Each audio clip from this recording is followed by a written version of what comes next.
Tonight, you are inside Pompeii, beneath Mount Vesuvius, only hours before it buries the city. Around you, ovens are warm, shops are opening, and water still runs through the fountains. The people in these streets see only the familiar green mountain that has watched over them all their lives. But deep beneath it, something is already breaking open. Soon a column of ash will tear into the sky. The light will disappear. Stone will fall across the rooftops, and every street around you will begin to vanish. For now, nothing has happened. The city is calm. Vesuvius is silent. So let the present fall away. Let your breathing slow. You do not need to rise with the city or follow the movement of its day.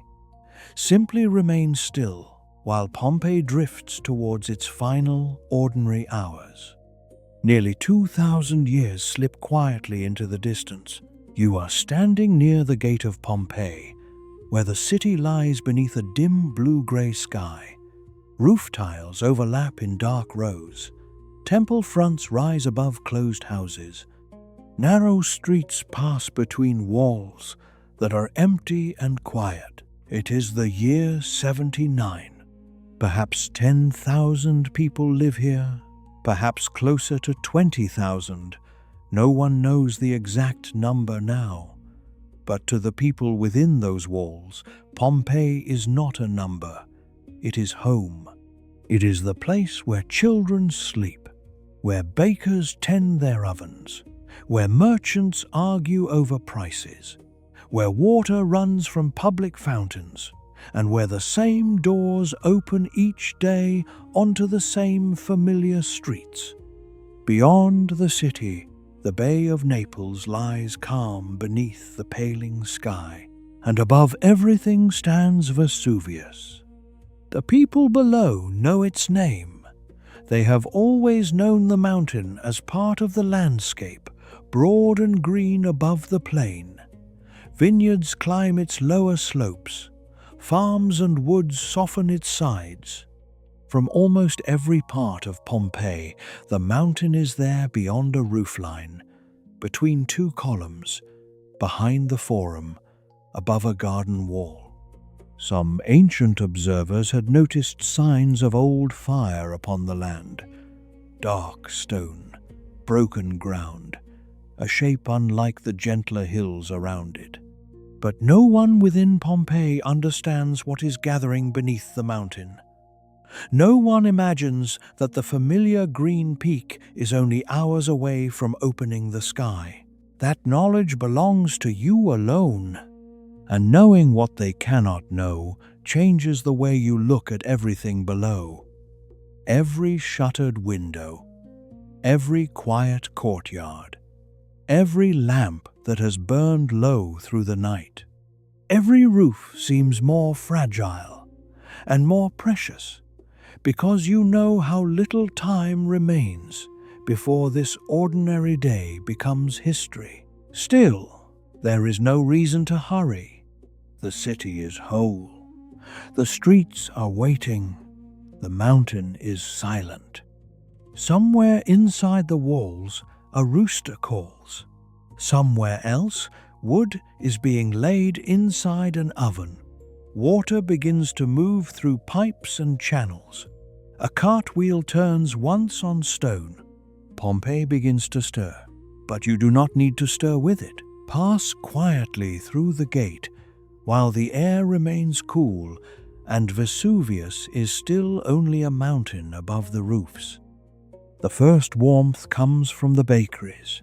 Long before the market fills, before the forum becomes loud, before the baths open their doors to the day, fire is already glowing behind one low stone entrance on a narrow street. A baker has been working in the quiet for hours.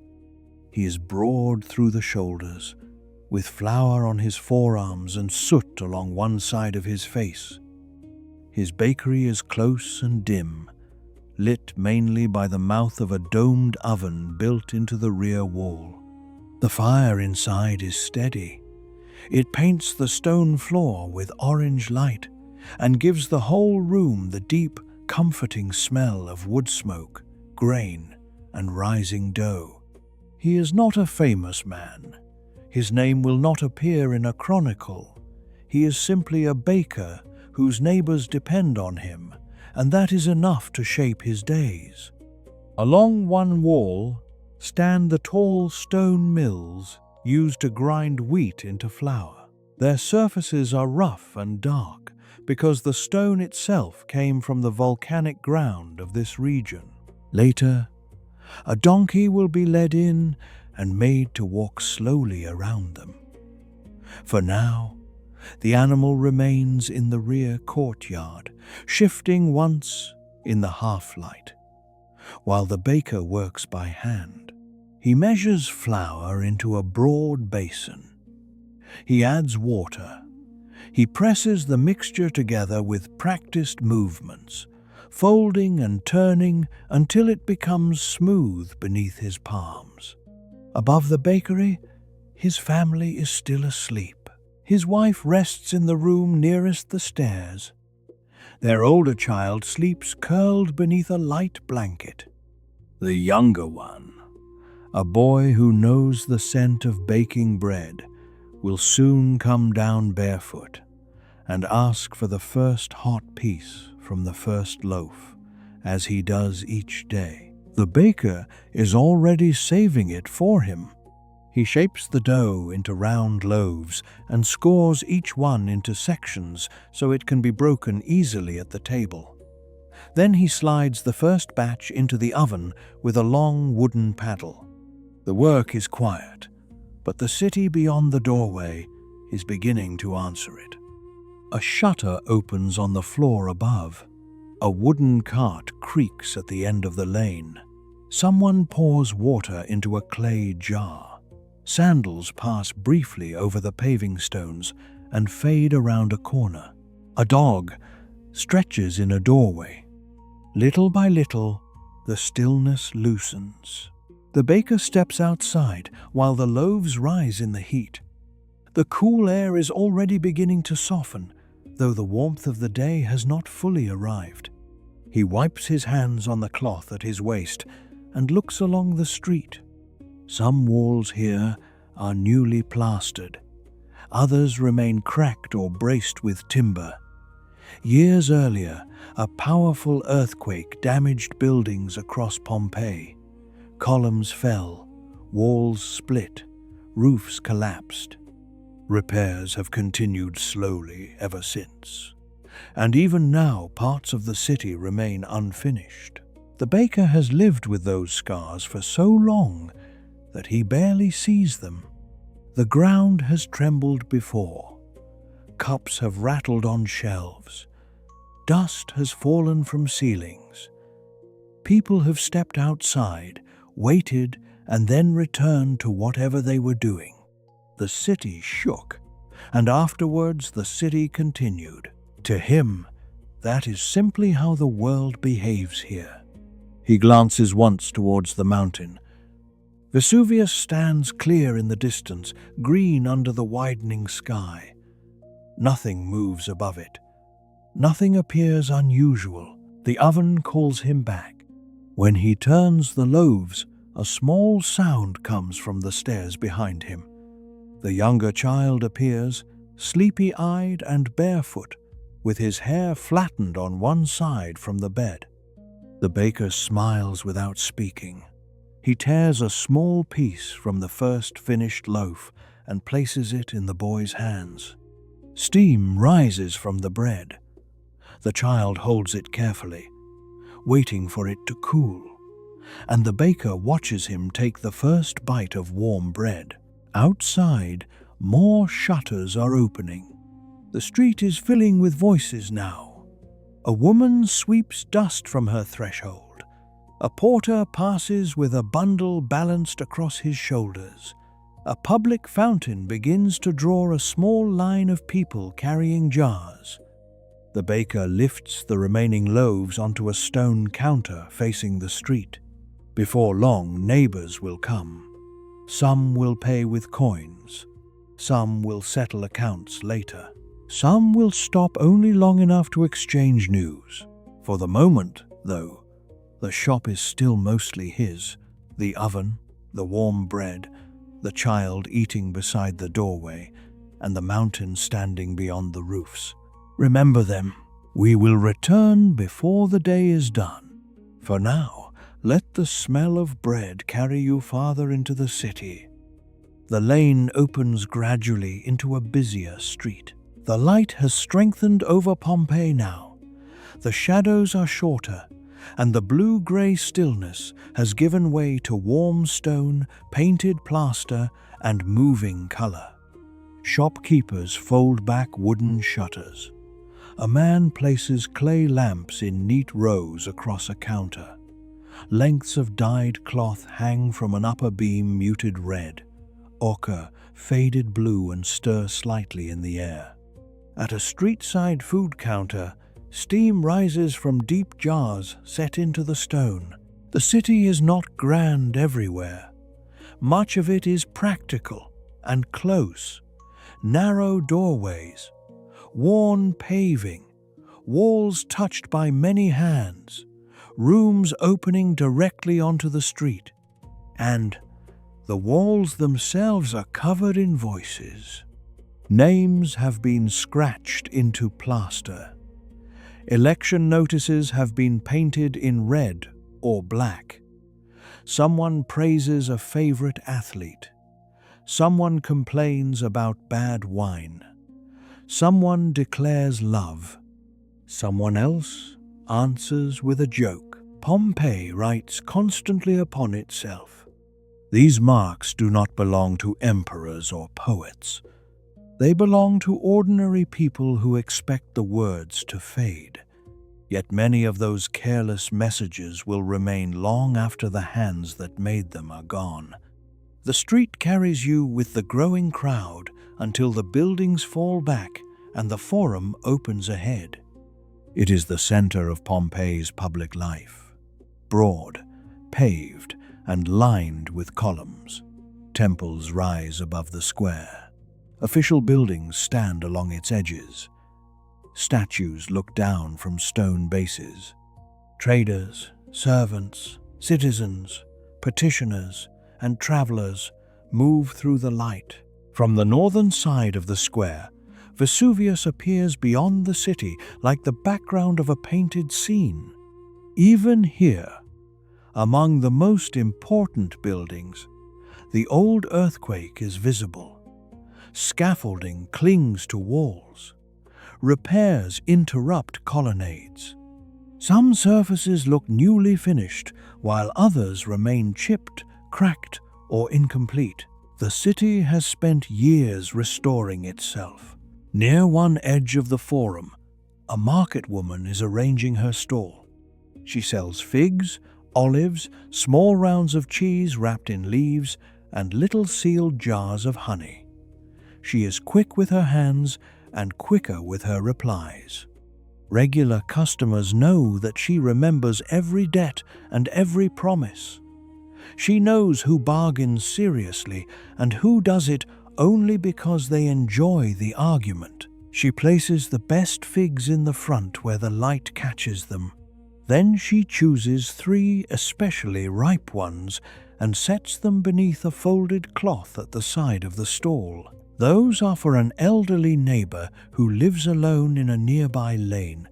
The old woman cannot always come to the market now, so the seller carries something to her at the end of most days, a few figs, a small piece of cheese, whatever can be spared. The gesture is ordinary. No one notices it. That is why it matters. A customer stops for olives. Another asks the price of honey. The seller answers, weighs, wraps, and exchanges a joke with the woman at the next stall. Between them, news passes in fragments. A child recovering from fever, a delayed shipment, a mason injured on a repair scaffold, a family preparing for a wedding. While she works, history remains hidden inside routine. The forum is not quiet now, but its noise is soft. From where you stand, voices layered together, footsteps on stone, the movement of baskets, the faint call of sellers beneath the open sky. A temple official crosses the square. Two boys chase one another around a column until an older man tells them to stop. A small group gathers near an election notice painted on a wall. Somewhere behind you, someone laughs loudly enough to turn several heads. The market woman pauses to drink from a clay cup. Her eyes travel across the forum and briefly towards Vesuvius. The mountain is clear and still. It belongs so completely to the shape of the city that it hardly registers as a separate thing. She lowers the cup and returns to her customers. The day is warming now. The paving stones reflect more light. People seek shade beneath the colonnades, and from the far side of the square comes the faint promise of cooler rooms, running water, and tiled floors. Let us leave the cellar with her figs, her hidden gift for the old neighbor, and the steady flow of the market. We will find her again. For now, follow the heat towards the baths. As the hours pass, Pompeii grows warm. The sun lies bright over the roofs. Stone walls release the heat they have gathered. Movement slows slightly in the streets, and people begin to favor shaded walkways and interior rooms. The bathhouse offers both. You enter through a broad doorway and leave the brightness behind. Inside, the sound changes first. The street becomes distant. In its place come the soft echoes of water, low conversation, bare feet on tile, and the occasional splash from a basin. The air smells of olive oil, damp stone, and clean heat. For a small fee, people from many parts of the city can enter. The baths are practical, social, and comforting, all at once. A place to wash, to talk, to rest, to conduct business, or simply to pass through the hottest part of the day more slowly. Among the bathers is a man of comfortable means. He owns a spacious house several streets away, arranged around an open courtyard with painted walls and a small garden. He lives there with his wife and two grown children. Before leaving home earlier, he paused beside a long crack running through one section of the courtyard wall. The crack began with the old earthquake years ago. It has been repaired once, then opened again in a thinner line. He has spoken many times about having it fixed properly. Each time, something else seemed more urgent. The wall still stands, the house still stands, and so he has come to trust both. That confidence follows him into the baths. He leaves his clothing in a wall niche and passes first into the warm room. The stone beneath his feet holds a steady heat. It rises gently through his body, loosening the stiffness in his legs and shoulders. The warmth does not come from the sun. Below the floor is a hollow space supported by short brick pillars. Heated air from a furnace moves through that hidden chamber and climbs within the walls, warming the room from below and around. The engineering remains mostly invisible to the people using it. They feel only the result, an even, enveloping heat that turns the chamber into a place of slow breathing and heavy limbs. The man crosses the room without considering any of this. He has known the sensation for years. To him, the floor is simply warm because the baths are warm. The system beneath him is no more remarkable than water flowing from a fountain. He continues into the hotter chamber. Steam softens the outlines of the walls. Men sit along stone benches with their eyes half closed. Conversation drifts in and out of hearing. Business, family, repairs, prices, the evening meal. The man sits and allows the heat to settle around him. For a while, there is nothing beyond the room. No market noise, no work waiting at home, no cracked wall in the courtyard. Only warmth, stone, steam, and the slow rhythm of voices made gentle by the echoing space. At last, he rises and moves towards the cooler rooms. He rinses, he dresses, he smooths the folds of his tunic and thinks of returning home. His wife will probably be in the shaded part of the courtyard. One of his children may be reading. The other may already have gone out. The day seems open and ordinary. He steps through the outer doorway. Sunlight strikes him so sharply that he stops and blinks. For a moment, everything beyond the threshold is only brightness. Then the street returns. A cart stands near the curb. Two men talk beside a fountain. Someone carries a basket under one arm. The ordinary noise of Pompeii moves around him. He looks up. At first, he cannot understand what has changed. Vesuvius is still there. The green lower slopes remain clear. The summit is visible, but above it, a pale column has begun to rise. It does not drift sideways like an ordinary cloud. It climbs straight upwards from the mountain. A strange mass of ash and vapor is pushing into the blue sky, narrow at its base and widening as it rises. The shape is still forming, but already it seems too tall, too deliberate, too closely tied to the summit below. The man remains on the threshold. A passer-by notices his face and follows his gaze. Then another person turns. A woman pauses with a jar against her hip. A servant steps into the street from a nearby doorway. The sound of the city does not stop, but it weakens. Voices become fewer, movement slows, more faces tilt towards the mountain. No one runs. No one cries out. The sight is too new to fit inside fear.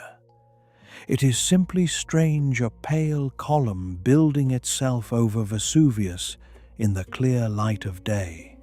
The man from the baths watches it rise and thinks briefly of the crack in his courtyard wall. Then the thought passes. The wall has stood for years. His house is strong, and the mountain has always been there. Above Pompeii, the column continues to climb. The pale column above Vesuvius is rising faster now. What first appeared as a narrow shape over the summit is becoming something immense. It climbs into the clear sky in a single darkening trunk, then spreads outwards high above the mountain, broadening into layers that hang over the land. Across the Bay of Naples, a young Roman watching from a distance will later struggle to describe it. The nearest comparison he can find is a pine tree, a tall central trunk lifting upwards, then dividing into wide branches at the top. From the streets of Pompeii, the shape is even harder to understand. It is too large to belong to the weather and too closely joined to the mountain to be an ordinary cloud. Its lower part is pale gray. Higher up, it thickens into darker folds, touched in places by the white glare of the sun. The edges curl and expand as new material rises beneath them. The people around the bathhouse remain where they are. Some step into the middle of the street for a clearer view. Others climb a stair or lean from an upper window. A boy points with both hands. An old man shades his eyes and says something to the person beside him. No one agrees on what they are seeing. A storm forming over the peak, perhaps. Smoke from a fire in the woods. Dust lifted by some movement of the earth. The explanations come easily because ordinary explanations are comforting, and because the day around them still appears ordinary. Water still runs from the fountain. A cart driver urges his mule forward. Somewhere behind the bathhouse, men continue talking inside the warm rooms, unaware that the street outside has grown quiet. The man of the comfortable house stands a little longer beneath the doorway. Then he begins to walk home. He moves slowly, turning often to look back at the mountain. Each time he does, the column has risen higher. It now towers over the roofs, so large that the eye cannot take it in all at once. Yet the city has not stopped. People are gathering in open spaces to look, but shopkeepers remain at their counters. Servants continue carrying baskets. A mason on a scaffold has set down his tool and is staring north, though he has not climbed down. The man passes through the forum. The market woman is there beside her stall, no longer arranging fruit. She stands with one hand resting on the wooden counter and the other raised above her eyes. Around her, buyers and sellers have turned away from their business. The square that had been full of bargaining only a short time ago is now filled with murmured questions.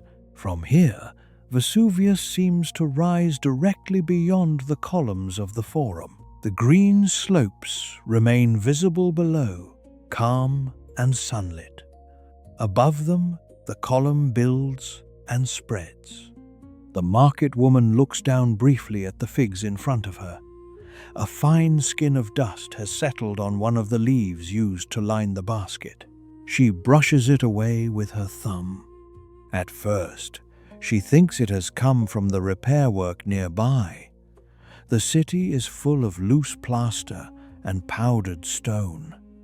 Dust is ordinary in Pompeii. But when she looks again, another faint speck has appeared. She glances upwards. The sky directly above the forum is still blue. The great cloud is farther away, gathered over Vesuvius. Yet something very small is beginning to drift through the sunlight, so light that it is visible only when it crosses the darker shadow beneath a portico. She holds out her hand. Nothing touches it.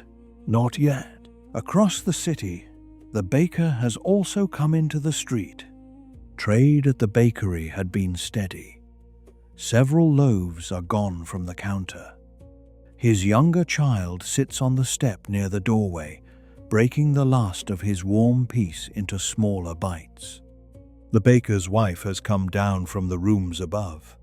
She stands beside him, one hand on the older child's shoulder, all three of them looking towards the mountain. The baker has seen smoke rise from ovens, kilns, fields, and burning rubbish.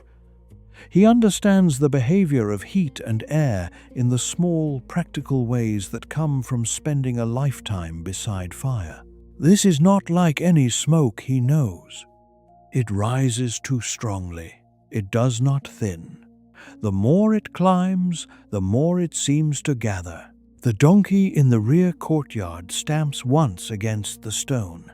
The sound makes the baker turn, but the animal soon becomes still again. He looks back towards Vesuvius. For the first time that day, he does not think about bread.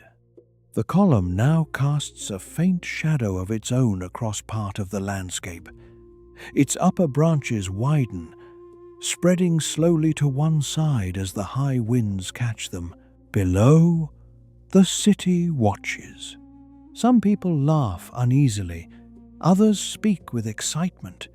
A few begin walking towards the northern walls, drawn by curiosity, hoping for a better view. The event is strange, but strangeness is not yet danger. Nothing has struck the city. No wall has fallen. The streets remain bright. The air remains warm. The mountain is several miles away, and the people of Pompeii have lived through tremors before. So the day tries to continue. In the forum, the market woman covers her jars of honey with cloth.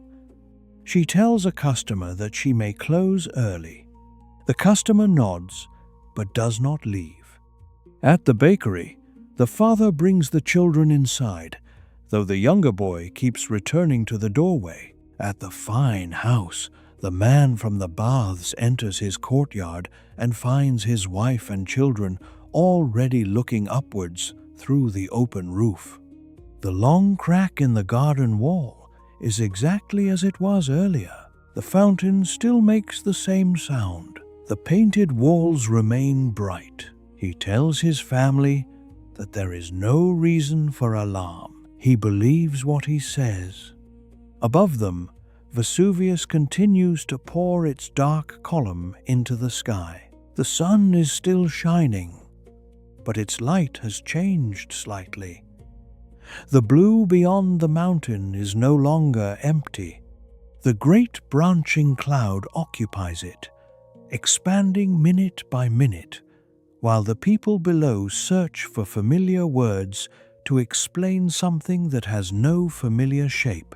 Then the first material begins to fall. Not heavily, not enough to frighten anyone. Only a few pale grains drifting down through the warm air, turning slowly as they descend towards the roofs and streets of Pompeii.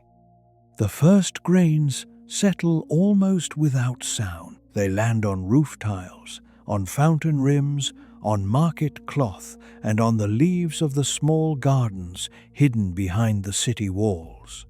Some are as fine as flour. Others are tiny fragments, pale and dry, lighter than ordinary stone. A few people do not notice them at all. In the forum, the market woman watches one small piece land beside her figs. She picks it up between finger and thumb. It is rough, porous, and so light that it seems almost empty. She turns it over, then places it on the counter. Another falls, then another. Around the square, people begin holding out their hands. Children try to catch the pieces. One man laughs when a fragment lands in his hair. A woman draws her shawl over her head, not from fear, but to keep the dust away. The fall is still sparse enough to feel curious. The pieces bounce softly on stone. They collect in the folds of awnings and along the edges of the paving. When the breeze moves through the square, the finer ash lifts again in pale swirls around people's sandals. The market woman covers the cheese. She folds cloth over the figs, including the 3 she saved for her elderly neighbor, and begins placing the honey jars into a basket. She has not decided to leave the forum. She is only protecting what she can. That is how the city responds at first, not with panic, but with small, practical actions. Windows close. Food is covered. Children are called closer.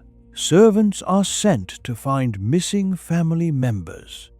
A shopkeeper sweeps the first dust from his threshold, then stops when more settles behind him. The great cloud above Vesuvius continues to spread. Its trunk is darker now, rising steadily from the summit. High above, the broad top extends across the sky like an enormous roof. The sun still shines around it, but the light over Pompeii has begun to soften. At the bakery, the first ash lands on the bread. The baker sees it immediately. A thin grey layer appears on the dark crust of one loaf near the edge of the counter. He brushes it away. More specks drift through the open doorway and settle on the stone floor. His younger child reaches for one of the pale fragments. The baker catches the boy's wrist before he touches it. He is not angry. His movement is simply faster than the child expected. The boy looks up at him. For several seconds, the baker says nothing. Then he closes the wooden shutter over the counter. The room darkens. His wife watches from beside the stairs. She has already gathered both children inside. The older one asks whether the mountain is burning. The baker looks towards the oven. Its fire is familiar, contained, useful. A fire he understands. The thing above Vesuvius is none of those things. He removes the remaining loaves from the counter and wraps several in cloth. He fills 2 small jars with water. His wife begins collecting a few garments and blankets from the rooms above. They do not own many things. That makes the choosing easier and harder at once. A bronze cup that belonged to her mother. A small household figure from the family shrine. A knife, food, water, cloth for the children. Everything else must wait. The baker tells himself they are not abandoning the bakery. They are leaving only for a few hours, perhaps until the strange fall ends. The oven can be relit. The dough can be made again. The door will still be here when they return. He knows this street. He knows every stone between the bakery and the gate. Leaving should feel simple. It does not. Above them, the falling material grows slightly thicker. The sound changes. At first, there had been almost none. Now the small fragments make a faint dry ticking on the roof tiles, irregular but constant, like seeds scattered across a table. The younger child hears it and looks upwards. The baker lifts the boy into his arms. In the forum, the market woman has closed half of her stall. She could go home. She could carry her basket through the lane and shut herself inside. But the thought of the elderly neighbor returns to her. The old woman's house is not far from the market. She walks slowly. If the fall becomes heavier, she may need help. The seller looks at the 3 figs hidden beneath the cloth. Then she looks towards the lane that leads away from the forum. Not yet, she decides. She will wait a little longer. If the sky clears, she will laugh at herself later. If it does not, she will close the stall and go to the old woman. Around her, people are beginning to leave the square. Some move quickly. Most do not. A group of men remains near the northern colonnade, studying the cloud and arguing about what it means. An official tries to clear the main path. 2 servants hurry across the paving with blankets over their heads. The ash continues to fall between them. At the fine house, the family has moved from the courtyard into a covered room. Small fragments tap against the open roof and land in the pool below. They float briefly on the water before becoming heavy and sinking. The owner stands beneath the portico watching. His wife asks whether they should go. He answers that there is nowhere better to go yet. The streets are filling. The roads beyond the city may be worse. Their house is spacious and built of strong masonry. They have water, food, and rooms away from the open courtyard. The crack in the garden wall remains thin. He points to the walls around them. They have survived an earthquake. They will survive falling dust. His grown children listen because certainty is comforting, especially when it comes from someone who owns the house and has made decisions for the family all his life. The man orders the courtyard doors closed. Servants begin moving cushions, lamps, water jars, and food into an interior room. He tells them to work calmly. They do. Outside, the light continues to dim.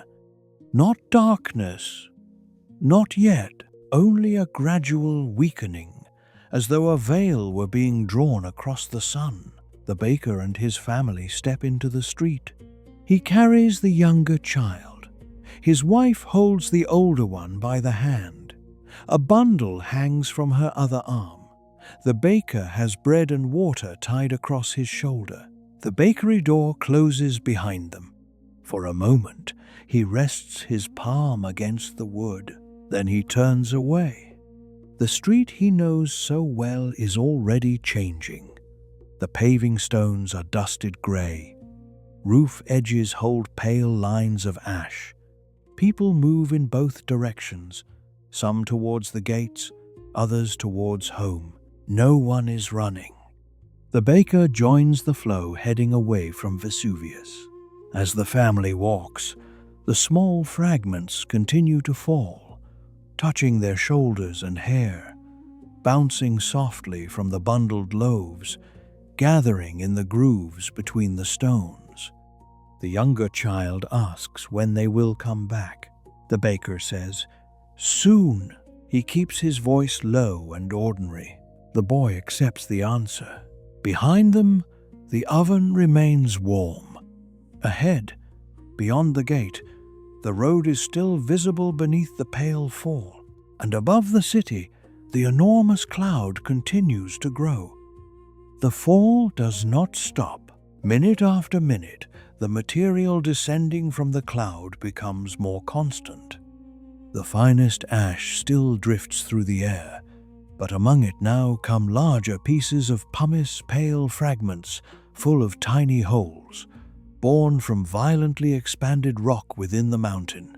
Each piece is light enough to lift easily in the hand. Together, they begin to carry weight. They strike roof tiles with a dry, hollow sound. They bounce into courtyards.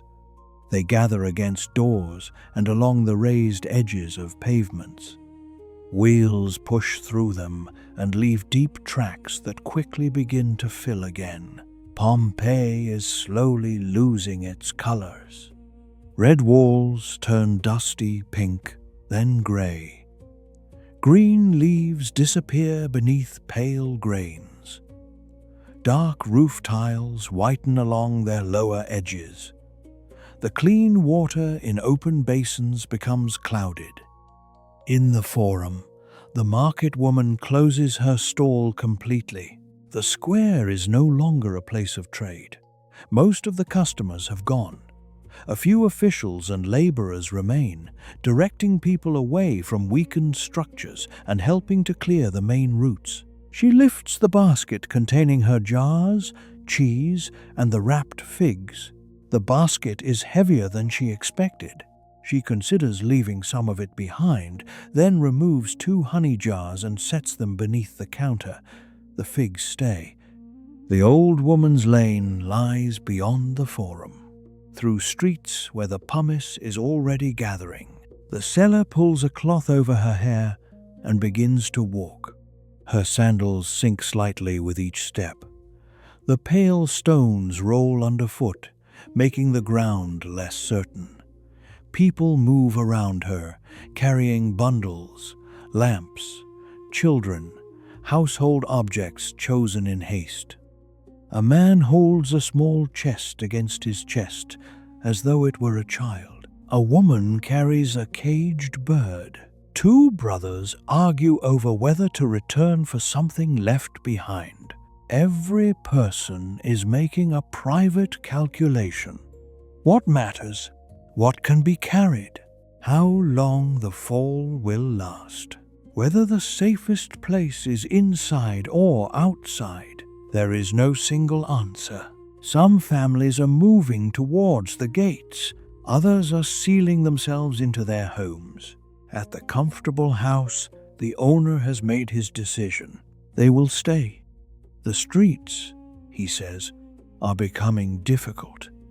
The stones are falling more heavily. The family has no reason to push through crowds when they have thick walls, stored food, and an interior room protected from the open sky. His wife is not convinced. She has been listening to the pumice strike the roof. The sound is no longer a faint ticking. It is continuous now, a dry rushing and tapping above every room. One of their children has gone twice to the courtyard to look at the mountain and twice returned more quickly. The owner walks through the house, checking shutters and doors. In the garden, the pool is almost hidden beneath a floating layer of pale fragments. The plants bend under the accumulation. Pumice has collected along the base of the cracked wall. He studies the crack. It has not widened. This reassures him. He orders the door to the courtyard secured and tells everyone to remain in the deeper rooms. The household lamps are lit, though it is still day, not because the sun has disappeared, but because the light reaching the interior has weakened enough to make the painted walls seem dull and distant. The servants carry more water inside. The family settles. The owner speaks calmly, and because he speaks calmly, the others try to believe the house is the safest place in Pompeii, outside. The roofs are beginning to bear the accumulating weight. A single piece of pumice weighs little. A layer across an entire roof weighs far more. As the fall continues, workers climb to upper levels and begin pushing the material away with boards and baskets. Where they clear one section, more lands behind them. The work has no rhythm because the sky has no pause. At the city gate, the baker and his family join a slow line moving outwards. The road beyond Pompeii is crowded but passable. People carry what they can. Some lead mules, others pull carts that become harder to move as the pumice gathers beneath the wheels. The baker keeps the younger child in his arms. The boy has stopped asking questions. His sister walks close beside their mother, holding one edge of the bundle to help. When the family reaches open ground beyond the walls, the baker turns back. Pompeii is still visible. The city has not vanished. Its towers and roofs remain in place. The forum buildings rise above the walls, but the air around it has become gray, and the enormous cloud over Vesuvius now spreads across much of the sky. The baker can no longer see the green summit clearly. He looks at the city for several breaths. Then he turns towards the road again. No voice tells him whether he has chosen correctly. There is only the movement of people around him and the falling stone at his feet. Inside Pompeii, the market woman reaches the old neighbor's lane. The pumice is deeper here, gathered where the narrow walls trap it. She uses one hand against the plaster to steady herself. The old woman's door is closed. The seller knocks. No answer. She knocks again, harder. At last, the bolt moves. The old woman appears in the opening, wrapped in a plain shawl, annoyed rather than frightened. She says she has been inside, listening to the stones on the roof and waiting for the noise to pass. The seller gives her the figs. The old woman looks at them, then at the basket, then at the grey street behind her visitor. For a moment, neither speaks. The seller tells her to prepare a small bundle. The old woman says she has nowhere to go. The seller answers that they do not have to decide everything yet. They only have to prepare. This is enough. The old woman steps back and lets her inside. Across Pompeii, the same question has entered thousands of rooms. Stay or leave. Trust the walls or trust the road. Protect the house or abandon it. Wait for the sky to clear or move before the streets become harder to cross. People listen to neighbors, relatives, servants, officials, and their own fear. They choose for reasons that feel sensible in the moment. Some decisions will lead away from danger. Others will keep people close to it. No one can see the whole day ahead. The man in the strong house listens to the fall above him and believes that stone walls offer safety. The market woman opens cupboards in the old woman's room and helps choose what can be carried.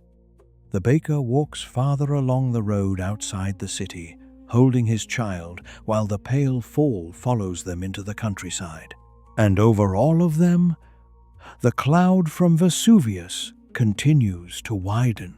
The day has not yet become night, but the sun is growing dimmer.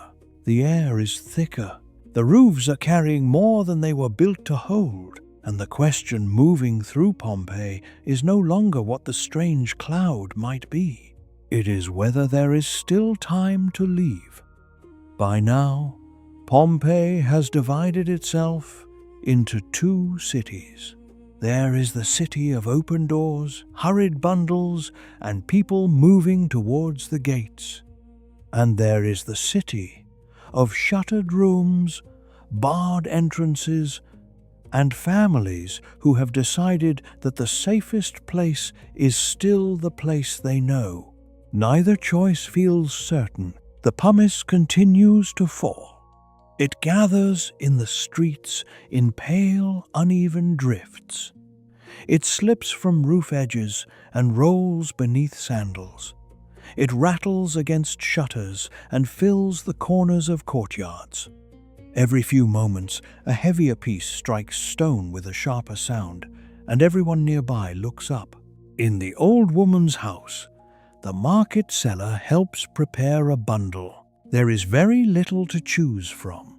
A woolen cloak, a small jar of oil, bread wrapped in cloth, a wooden comb, 2 bronze coins, the figs from the market stall. The old woman holds a narrow household figure in both hands. It has stood near her hearth for as long as she can remember. Its surface is darkened by years of smoke and touch. She places it in the bundle, then takes it out, then places it back again. The seller says nothing. Outside, footsteps pass through the lane. Voices call from one doorway to another. Someone shouts that the northern gate is still open. Another voice answers that the roads are already crowded. The old woman sits on the edge of a low stool, while the seller ties the bundle. She says the house survived the earthquake. The seller answers that this is not an earthquake. The old woman asks what it is. The seller has no answer. For a moment, they simply listen to the falling pumice. The sound has become part of the room now. A dry, continuous whisper above the roof, punctuated by harder knocks. The old woman looks towards the doorway. She knows every mark in this house. The discoloration beside the lamp, the worn threshold, the place in the plaster where a child once scratched a line and was scolded for it. Leaving means trusting that all of this will still be here when she returns. The seller does not promise that it will be. She only tells her that they should leave before the streets become more difficult. The old woman rises. It takes time. The seller supports her with one arm while lifting the basket with the other. They step into the lane together. The world outside has grown grayer. The roofs remain visible. The walls remain standing. But every surface has lost something of its ordinary color. The two women begin moving towards the wider street. They do not move quickly.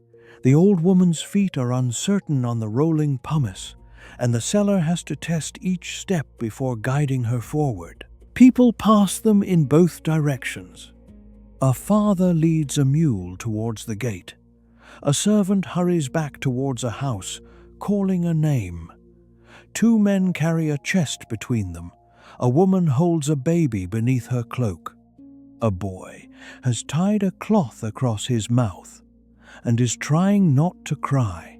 No one knows whether they are early or late. Beyond the walls, the baker and his family continue along the road. The city gate is behind them now. The crowd has begun to spread across the countryside, following several roads at once. Some people are moving towards nearby farms. Others continue farther, towards relatives, villas, or open ground. A few are turning back. The baker notices every person who reverses direction. One man says he left money hidden beneath a floor tile. Another says his mother refused to come.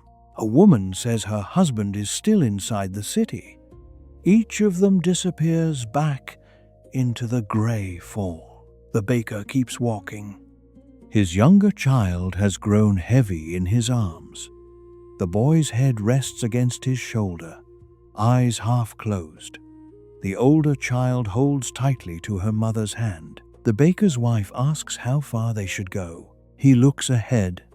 The road is still visible, though pale stones are accumulating along its edges. The air smells dry, mineral, unfamiliar.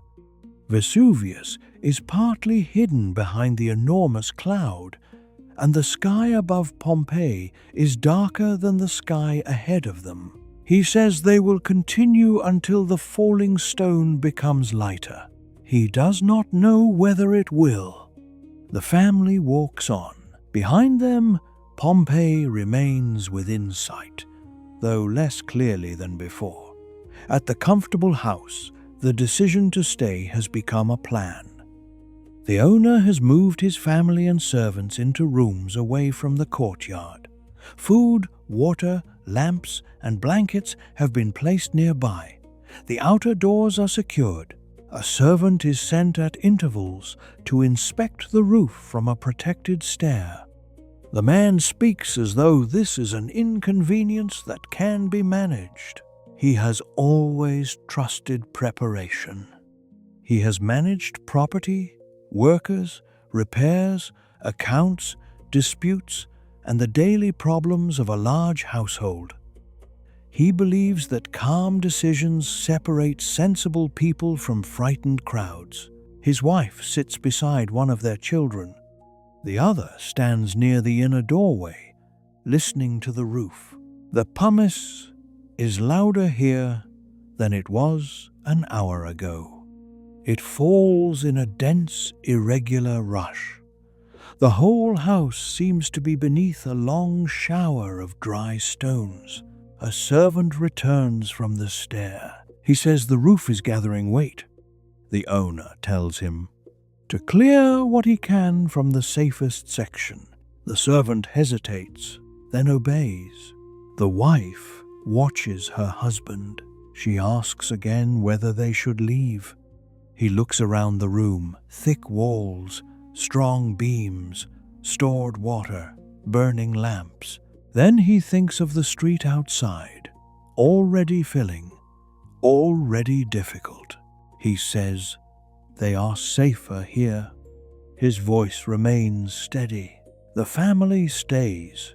Across Pompeii, thousands of people are making the same kind of decision, each from within the small circle of what they can see. Some leave because the fall frightens them. Some stay because the roads frighten them more. Some refuse to abandon property. Some go because a child is crying. Some wait for a relative. Some follow the crowd, some distrust it. The city does not empty all at once. It thins unevenly. One street becomes crowded, while the next grows quiet. One house stands open, while the house beside it has been barred from within. A family leaves, then another takes shelter in the room they abandoned. At the northern gate, officials try to keep people moving. Carts are becoming a problem. Wheels sink and slip. Animals resist the falling pumice. People abandon heavy loads and continue on foot. Farther west, others move towards the sea. The water cannot yet be seen through the thickening air, but the idea of boats, open space, and distance from the mountain draws them onwards. No single path offers certainty. The market seller and the old woman reach the wider street. The seller pauses beneath a portico to rest. She sets down the basket and brushes ash from the old woman's shoulders. The 3 figs are still inside. The old woman eats one slowly. It is sweet. For a few moments, they stand beneath the stone shelter, watching people move through the grey fall. The seller looks towards the forum, where her stall remains closed beneath its cloth. She does not know whether she will see it again. Then the old woman takes her arm. They continue towards the gate. Above them, the cloud widens, the light weakens, and throughout Pompeii, those who have left wonder whether they abandoned safety too soon, while those who have stayed wonder whether they waited too long. The change in the light is gradual enough to be doubted. At first, people blame the cloud, then the falling ash, then their own eyes. The sun is still somewhere above Pompeii, but its warmth no longer reaches the streets in the same way. The bright outlines of roofs soften, shadows lose their edges. The sky becomes a broad, dull ceiling of ash and smoke. By the middle of the day, lamps are being lit. Small flames appear in doorways, kitchens, workshops, and interior rooms. Servants carry oil lamps through houses that should still be bright. Travelers on the roads raise lanterns, though the afternoon has not ended. The city enters a darkness that does not belong to the hour. At the northern edge of Pompeii, the baker's family is still moving away. The road has become harder. Pumice covers the ground in a loose, rolling layer. Every step shifts. Sandals slide. The family's pace has slowed. The baker has set down the younger child for a while, and now holds his hand. The boy stumbles often, then steadies himself and continues. The older child walks between her mother and father. Around them, other families have begun using cloths to cover their mouths and noses. Some carry cushions or folded blankets above their heads to soften the impact of falling fragments. The baker's wife takes one of their blankets and ties it loosely over the children. The shape is awkward, but it gives them something to hold and something to trust. The boy asks why it is getting dark. The baker says the cloud is hiding the sun. The answer is true, but not complete. The road ahead is now marked mostly by lamps. Small circles of warm light move through the grey air. One family, then another, then another. Seen from a distance, they resemble a slow procession through night. But it is not night, not yet. The baker looks back towards Pompeii. The city is difficult to see. Its upper walls appear and disappear behind the fall. The cloud above Vesuvius has merged with the darkening sky. and the mountain itself is almost entirely hidden. He can no longer tell where the land ends and the eruption begins. He turns forward again. At the comfortable house, lamps burn in every occupied room. The household has drawn inwards. No one speaks loudly. Conversation feels unnatural beneath the sound on the roof. The owner moves from room to room with a lamp in his hand, inspecting walls, doors, and beams. The crack in the garden wall is no longer visible because the courtyard has become too dark to enter safely. He listens instead. The house makes small sounds under pressure. A beam shifts.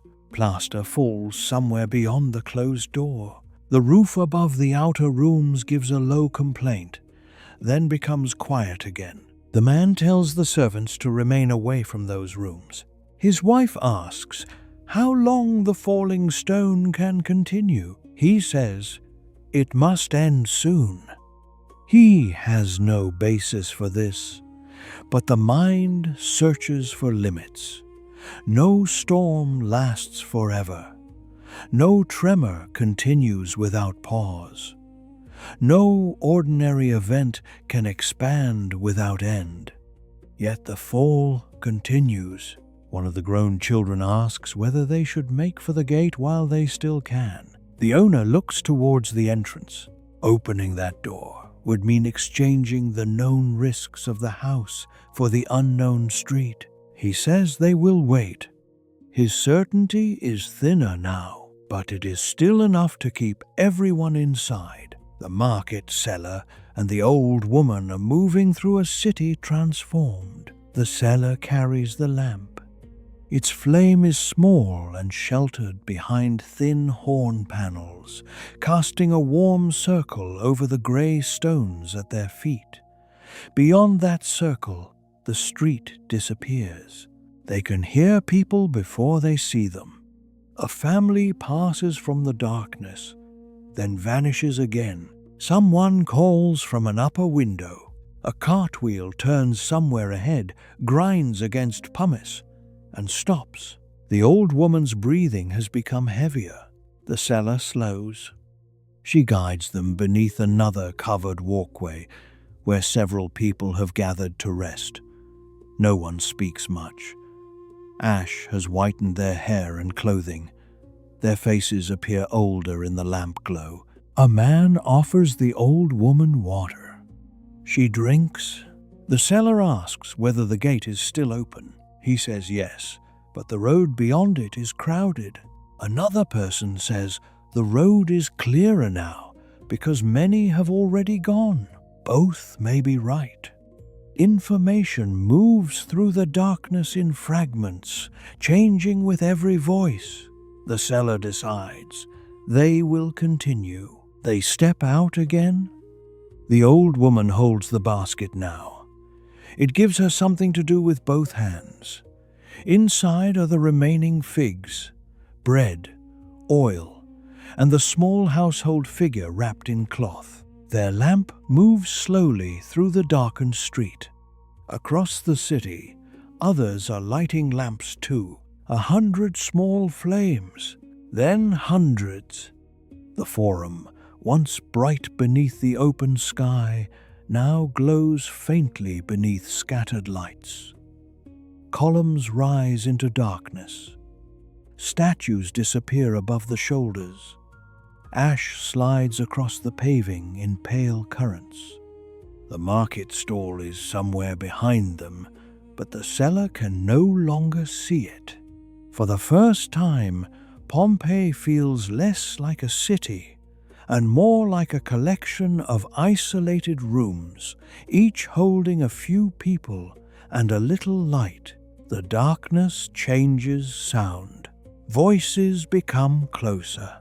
Footsteps seem louder. The fall on the roofs becomes the weather of the whole world. Every now and then, the ground trembles.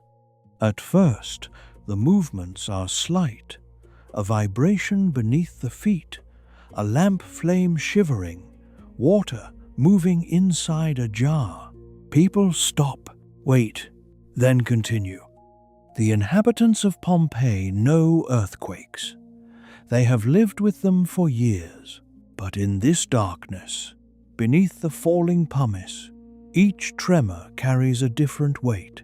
At the strong house, the owner feels one through the floor. The lamp in his hand swings. His family looks at him. He says nothing until it passes. Then he tells everyone to remain together.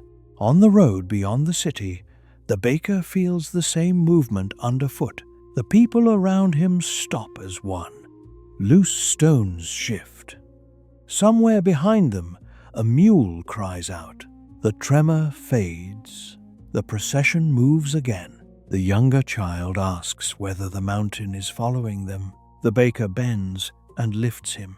No, he says, but he walks faster. By now, the sky above Pompeii is almost entirely dark. The sun has not set, yet day has become night. Time becomes difficult to measure in the dark. There are no clear shadows, no visible movement of the sun, only lamps burning lower, bodies growing tired, and the continuing fall. Hour after hour, ash and pumice descend over Pompeii. The city fills from above. Streets rise beneath layers of pale stone. Doorways grow shorter as material gathers against them. Courtyards disappear. Roofs bend under the accumulating weight. Inside the comfortable house, the family waits. They have moved again, deeper into the building. The outer rooms are no longer trusted. A section of roof has begun to sag, and the servants have abandoned the attempt to clear it. The owner sits beside his family, with a lamp on the floor between them. He no longer walks constantly through the house. There is little left to inspect. The sound above them has grown heavier, less like rain, more like a steady burden being poured across the roof. One servant has tied folded cushions over the heads of the younger members of the household. The protection is simple, but the falling fragments sometimes enter through cracks and broken tiles, and anything between stone and skull feels worthwhile. The owner's wife holds the hands of both children. They are grown, but in the darkness, beneath the roof's complaints, they seem younger. The man tells them the central room is strong. He says the walls are thick. He says they will wait until the fall weakens. No one answers. The house trembles again. This time, plaster breaks from the ceiling. A lamp goes out. Someone cries out, then becomes quiet. The remaining flame makes the room seem smaller. The owner looks towards the corridor leading to the front entrance. For the first time, he wonders whether the street might now be safer than the house. But the decision has become harder. The door may be blocked. The streets may be deeper.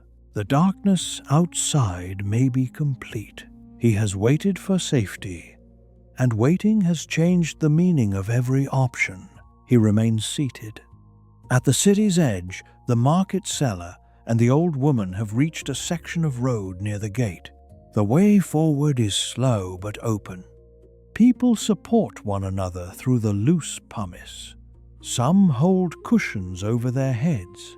Others carry lamps close to the ground so they can see where to place their feet. The old woman has become exhausted. The cellar finds a low wall and helps her sit. They share the last 2 figs. The old woman laughs softly because the fruit tastes of the market, of mourning, of a life that now seems much farther away than a few hours. The seller asks whether she can continue. The old woman says yes. She rests a little longer. Around them, the city moves outwards in fragments. Families, servants, laborers, children. people who have left everything, people who still carry too much. A man removes a heavy bronze vessel from his bundle and places it beside the wall. A few steps later, someone else picks it up, then abandons it farther along. Objects change owners without meaning. Value changes by the minute. Water matters. Bread matters. A steady hand matters. The old woman rises. The seller takes her arm. Together, they move beyond the gate. Behind them, Pompeii remains dark beneath the cloud. On the road farther north, the baker's family has found temporary shelter beneath a stone structure beside the route. Several other families have gathered there. The roof is low and solid. The open sides allow the falling material to drift in, but the shelter offers rest and protection from the larger fragments.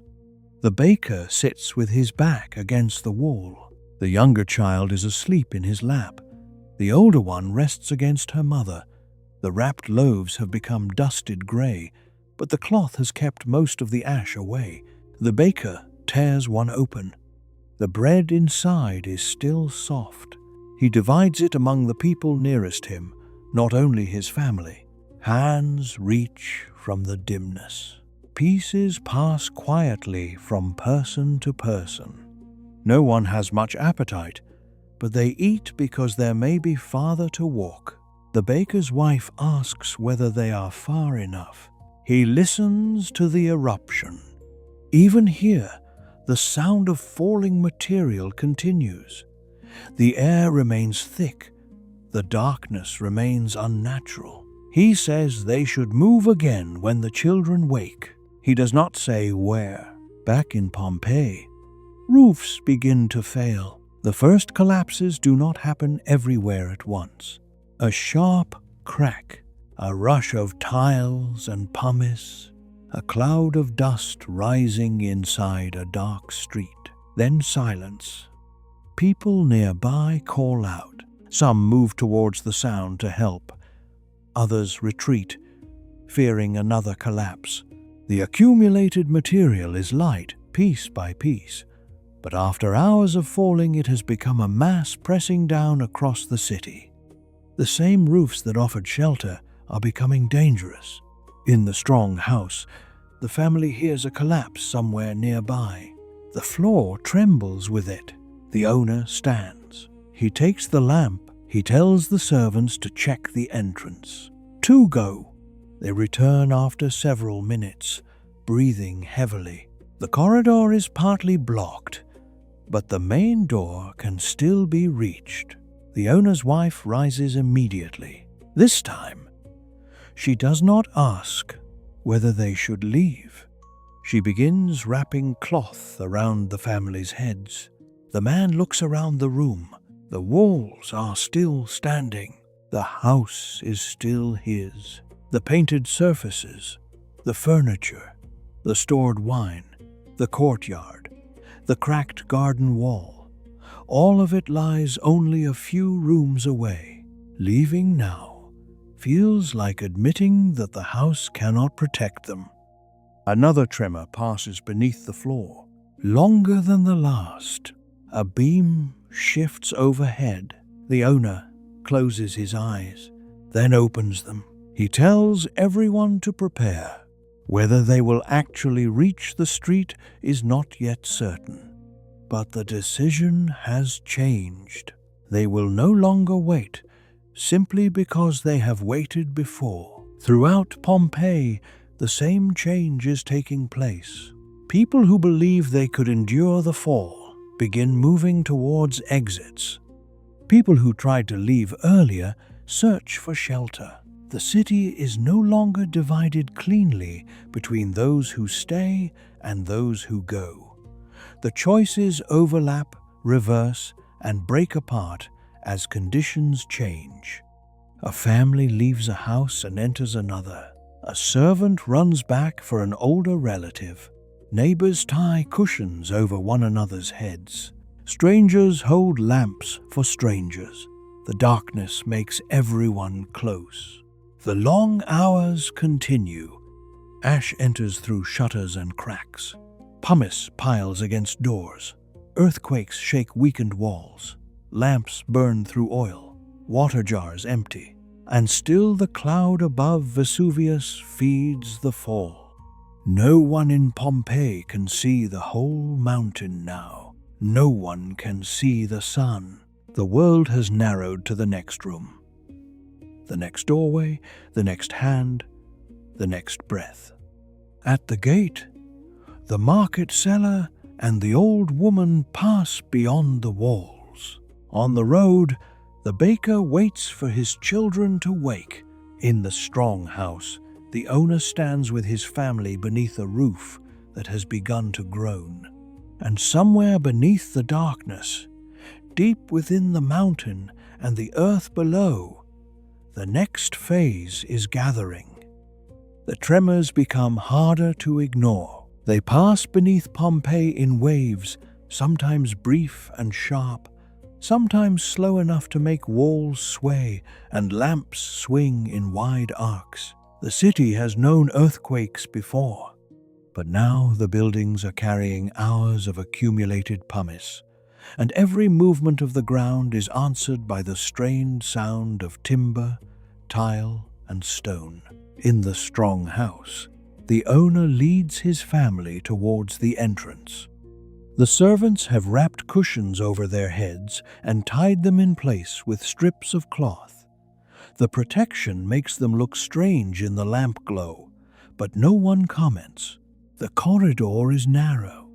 Ash has entered through cracks in the roof and lies in pale ridges along the floor.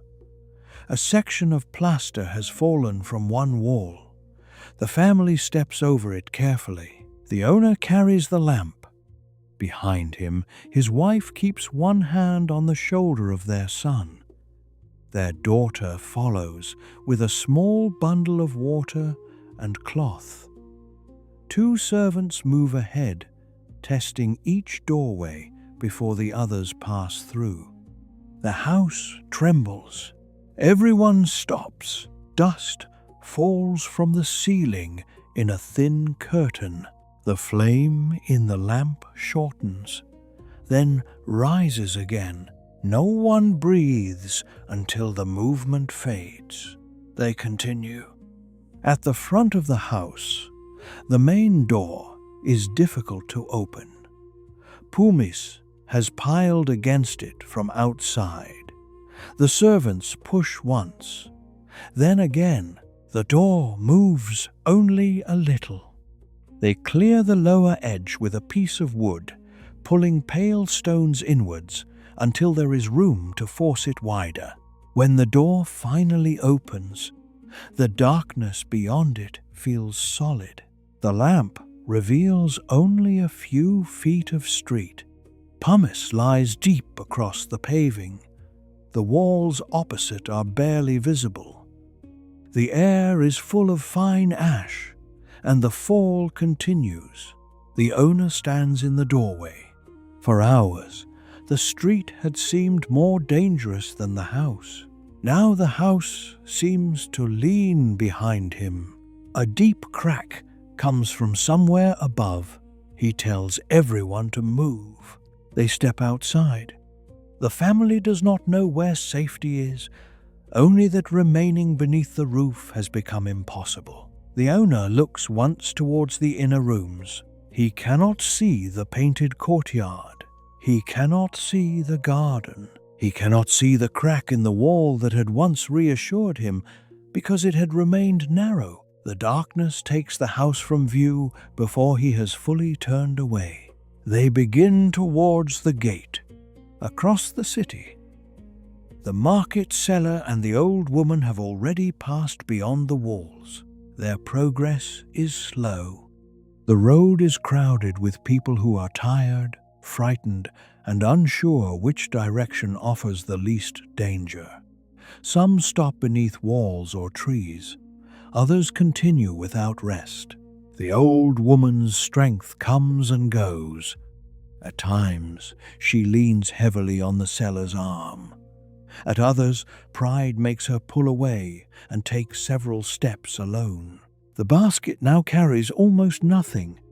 The bread is nearly gone. One jar of oil remains.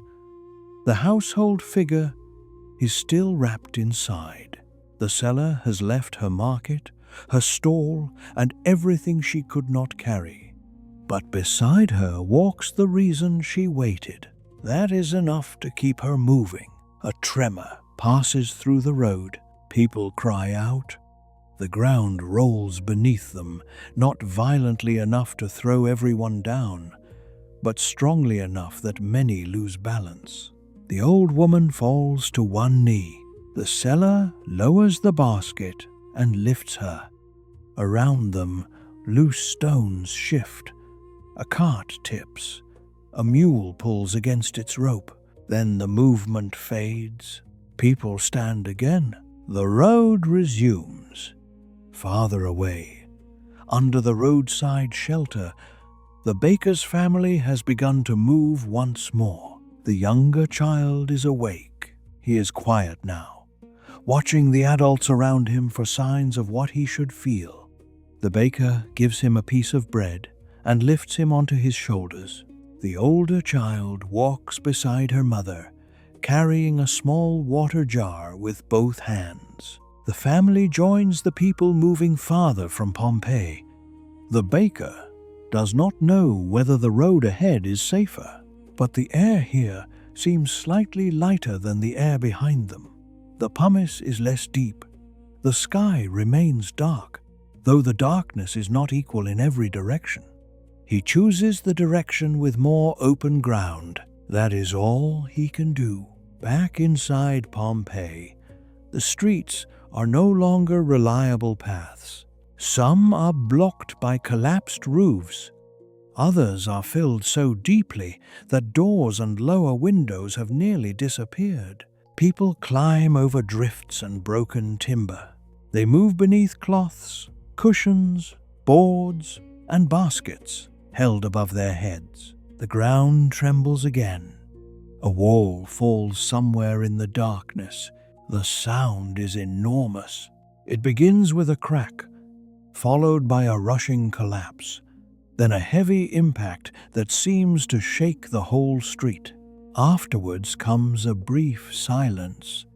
Then voices. People call to one another. Some turn towards the sound. Others move away from it. The owner of the strong house keeps his family close. He no longer speaks about the safety of walls. He speaks only in short instructions. Stay together. Watch the ground. Keep the lamp low. Do not stop beneath a roof. They pass a familiar corner and almost fail to recognize it. A shop front has collapsed. Pumice has buried the lower half of a fountain. A painted wall that had stood in the morning now lies broken across the street. The owner realizes that the city he trusted is changing faster than memory can keep pace. The route to the gate is not clear. A servant suggests another street. They turn, the tremors continue. By now, the people of Pompeii are not only moving through falling material, they are moving through a city losing its shape, and above all of it, the column over Vesuvius is changing. For hours, it has risen and spread. Now parts of that towering mass begin to lose their support. The upper cloud has grown too heavy. What rose must eventually descend. Far from Pompeii, across the bay, observers will later remember that the darkness seemed complete, as if every lamp in the world had been extinguished at once. Within the city, there is no wide view of what is approaching. Only a change in the air, a deeper pressure, a sound that is not quite thunder. People pause and listen. The owner of the strong house stops in the street. The market seller turns her head on the road beyond the walls. The baker looks back from the open ground. Something is moving down from the mountain. Not a falling stone, not another tremor. Something broader, faster, closer.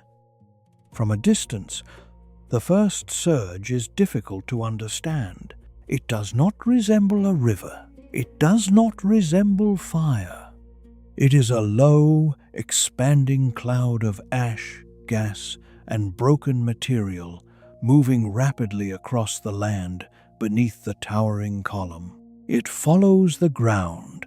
It pours through valleys, around ridges, over roads, and towards the towns below. No person standing inside Pompeii can see its full shape.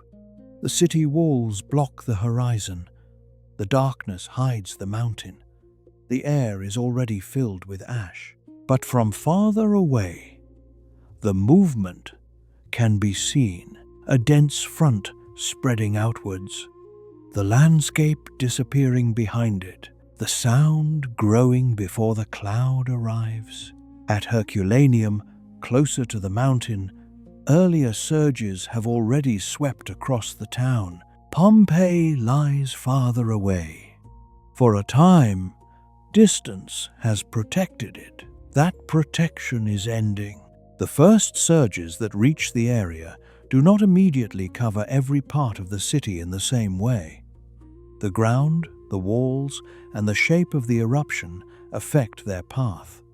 But the pattern is clear. The column above Vesuvius is collapsing.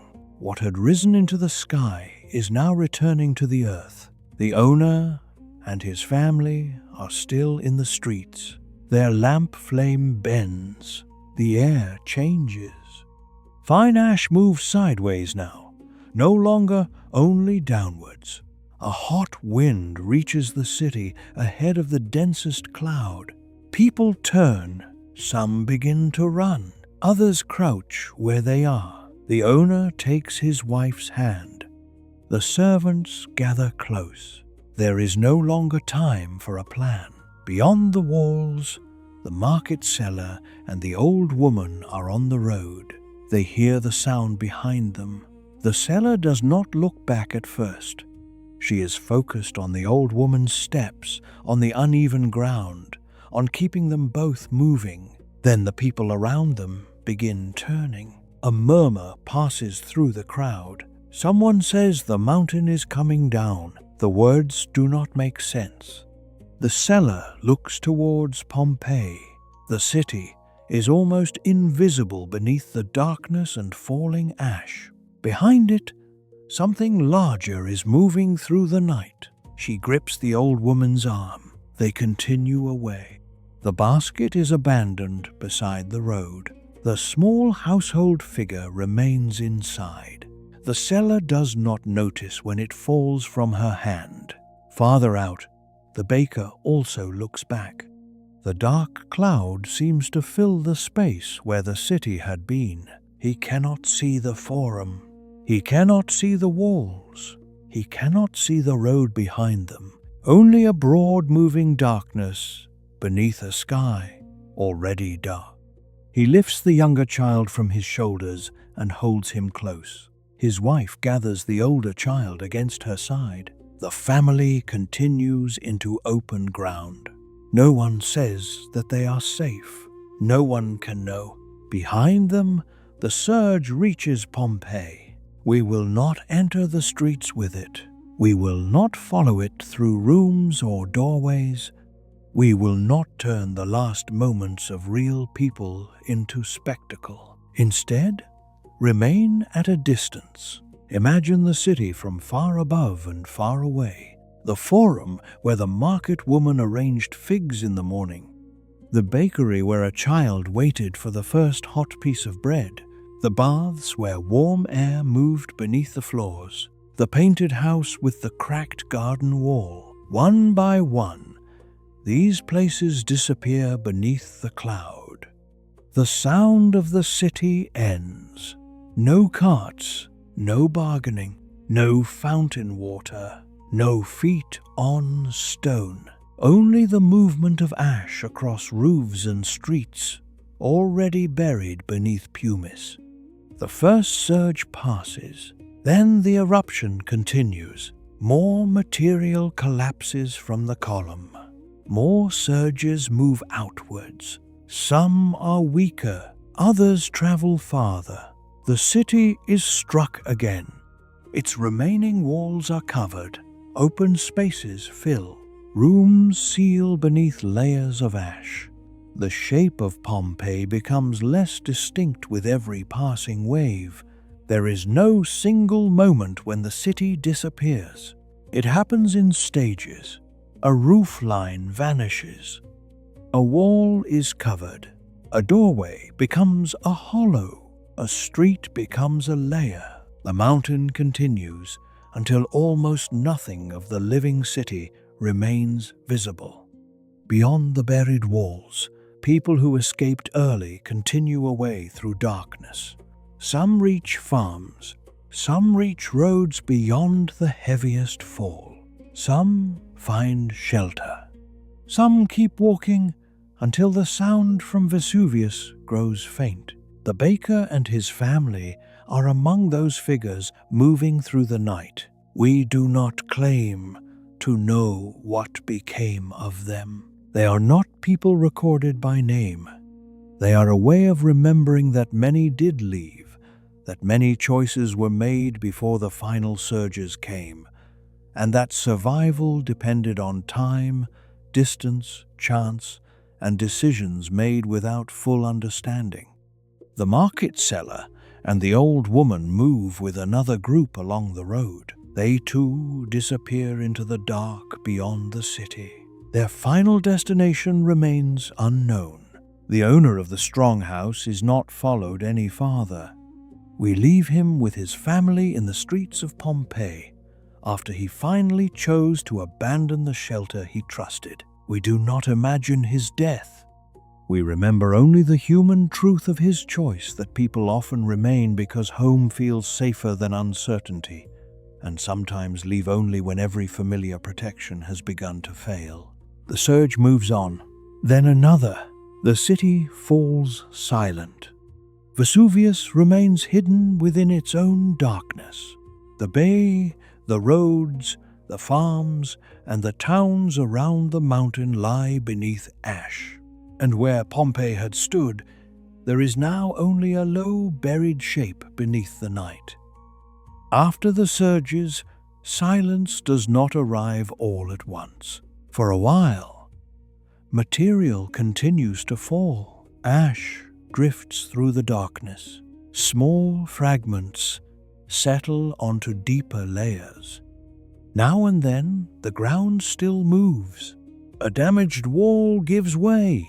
A roof collapses into a room already filled. The eruption has not become gentle, but the city no longer answers it. Pompeii is quiet. The streets remain where they were, but they can no longer be walked. The forum still exists beneath the ash, but its paving stones are hidden. The market stall remains in place, covered and buried. The bakery oven has gone cold beneath the layers. Inside it, loaves remain in the form they held that morning, round, scored into sections, blackened and preserved. The child's first warm piece is gone, eaten before the day changed, but other loaves remain where they were left, held by the ash that destroyed the city and preserved its ordinary life. At the baths, the hollow spaces beneath the floors remain. The warm air has stopped moving through them. The benches are empty. The water is still. In the fine house, painted walls stand behind darkness and debris. The garden is gone beneath the accumulation. The crack in the wall no longer matters. All the confidence placed in stone, wealth, repairs, and ownership has become part of the same buried layer as the smallest clay cup. The city has been made equal by ash. Public buildings and private rooms temples and workshops, fine houses and rented rooms, election notices and lovers' names. Everything rests beneath the same grey weight. The silence deepens. No one returns the next morning to open the bakery. No one lifts the cloth from the figs. No one walks into the baths. No one crosses the forum to argue over prices. The ordinary gestures of the city have ended. Yet, the city itself has not vanished completely. It has been sealed. Layer by layer, the ash fills and covers. It enters rooms and closes around objects. It preserves walls, jars, tools, paintings, counters, ovens, and written words. Even empty spaces are held. Places where wood will later decay, leave shapes behind. Places where bodies lie will become hollows within the hardened deposit. Centuries later, those spaces will reveal the forms of people caught in the eruption not as spectacle, but as quiet evidence that every buried room once belonged to a living world. For now, none of that is known. There are only hours passing in darkness. Beyond Pompeii, survivors look back from places of uncertain safety. The baker and his family may be among them, somewhere on a road or beneath a roof, far from the city. The market seller and the old woman may be resting with others who escaped. No one can see what remains. Ash hides the walls. Darkness hides the mountain. The air is thick across the bay. The people who left carry only fragments of Pompeii with them. A piece of bread, a cloth bundle, a memory of a courtyard, the name of a neighbor, the sound of the forum in the morning, the feel of a familiar doorway beneath one hand before turning away. They do not know that the city will remain hidden for generations. They do not know that future people will uncover its streets. They do not know that the ordinary details of their lives will one day become precious because they were preserved so suddenly. The eruption continues to weaken, not in a single clean ending. The ash does not simply stop. The sky does not immediately clear. Instead, the intensity changes. The fall becomes less constant. The intervals of quiet grow longer. The sound from the mountain becomes more distant. Somewhere behind the layers of smoke and ash, the light begins to change. Not brightening yet, only changing. The darkness is no longer exactly the darkness of the deepest hours. A faint difference enters the sky, grey within grey, the suggestion that time is still moving. Across the buried city, the new layer settles. Roof lines become low ridges. Walls become shapes beneath ash. The roads disappear into the same surface as courtyards and rooms. Pompeii is no longer visible as a city. It has become part of the land. The silence remains, and beneath it, the last ordinary morning is still there. The baker's oven, the market woman's stall, the warm floors of the baths, the painted house, the public notices, the private jokes, the names on the walls, all held in place beneath the ash, not alive, not at peace, but preserved, waiting through the long dark of centuries. Somewhere beyond the ash, the light begins to change. It does not break through in a single clear beam. There is no sudden blue sky above Pompeii, no clean sunrise over the buried streets. The air remains heavy. The cloud from Vesuvius still spreads across the region. Fine material continues to settle over fields, roads, roofs, boats, and people who have spent long hours moving through darkness. But the darkness is no longer exactly the same. Grey begins to separate from black. The edges of nearby objects return first. A wall, a tree stripped of its leaves, a shoulder beneath a dusty cloak, the outline of a road beneath pale stone. For those who escaped Pompeii, this faint change in the light does not bring understanding. It brings only the ability to see a little farther. The baker stands with his family among other people who have gathered on open ground. No one has slept properly. Children rest against parents.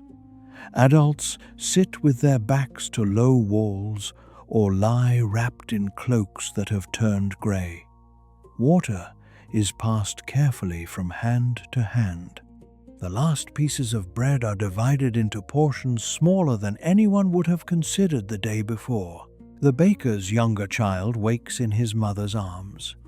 For a moment, the boy looks around as though he expects to find the warm bakery, the oven mouth, and the stone step where he ate the first piece of bread.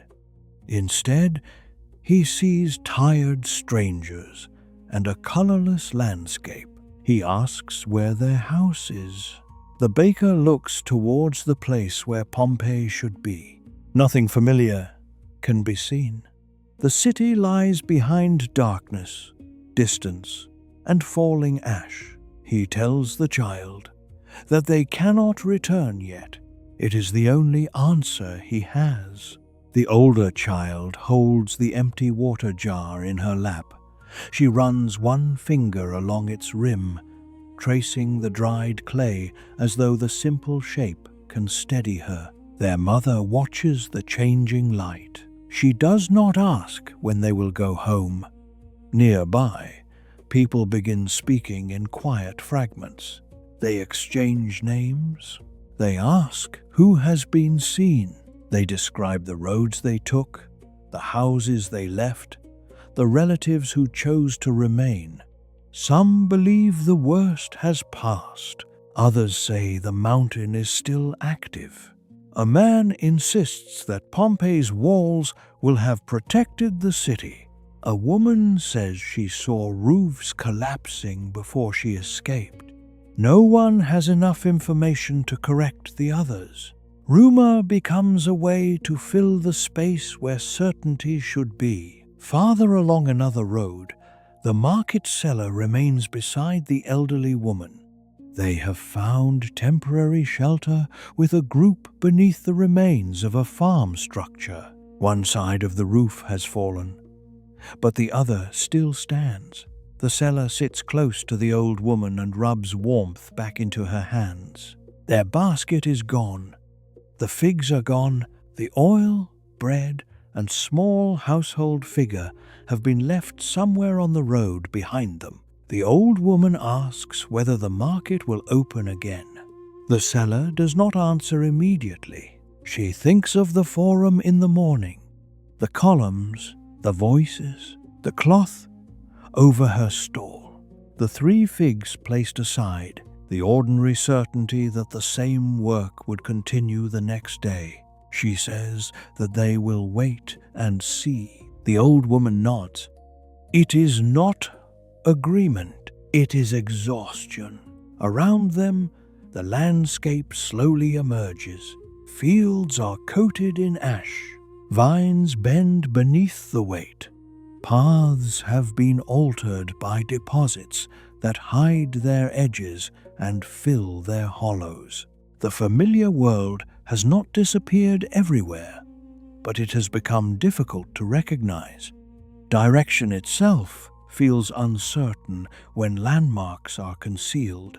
Some survivors begin moving again as the light improves. They search for cleaner water. They look for buildings that remain sound.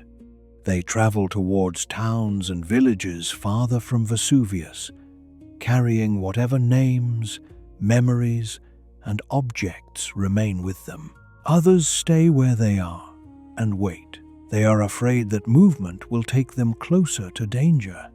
They are afraid that remaining still will do the same. The owner of the strong house is no longer part of our path. We left him with his family in the streets. After the roof above them had become unsafe, and after the certainty that held them inside had finally broken, their story remains unresolved. That is where it should remain.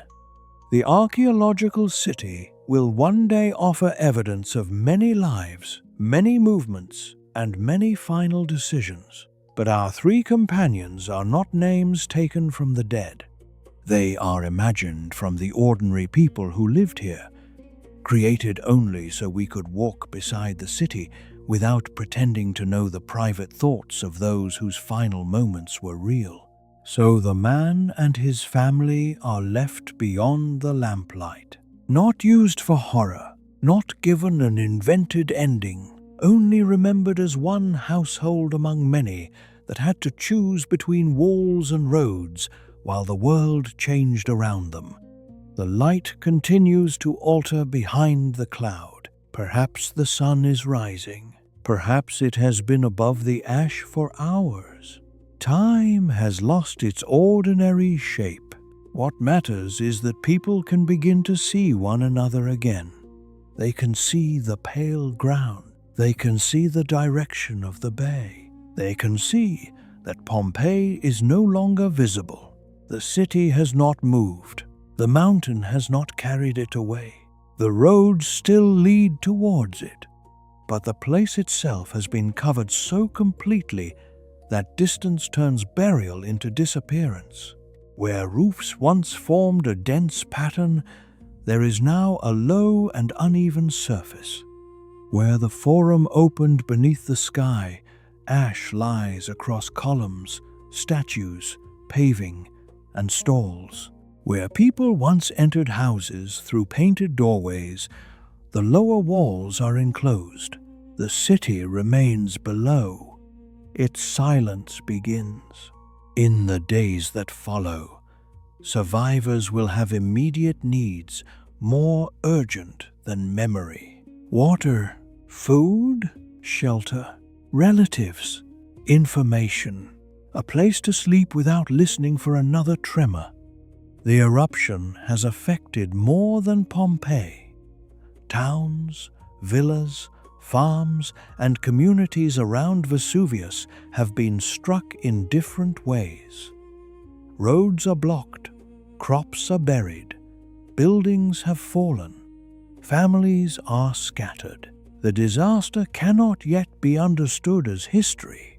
It is only loss. Some people will return towards the buried city when conditions allow. They will search the edges.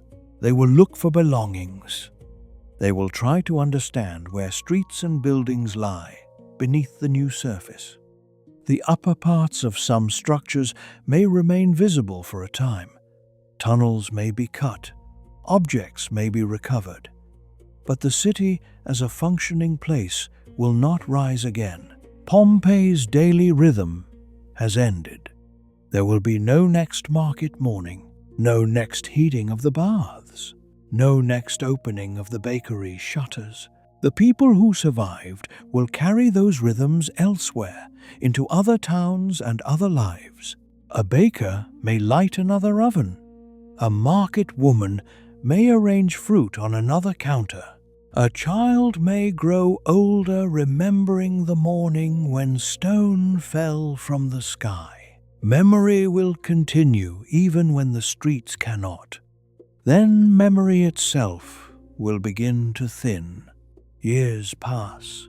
Those who saw the eruption grow old. Children who escaped become adults.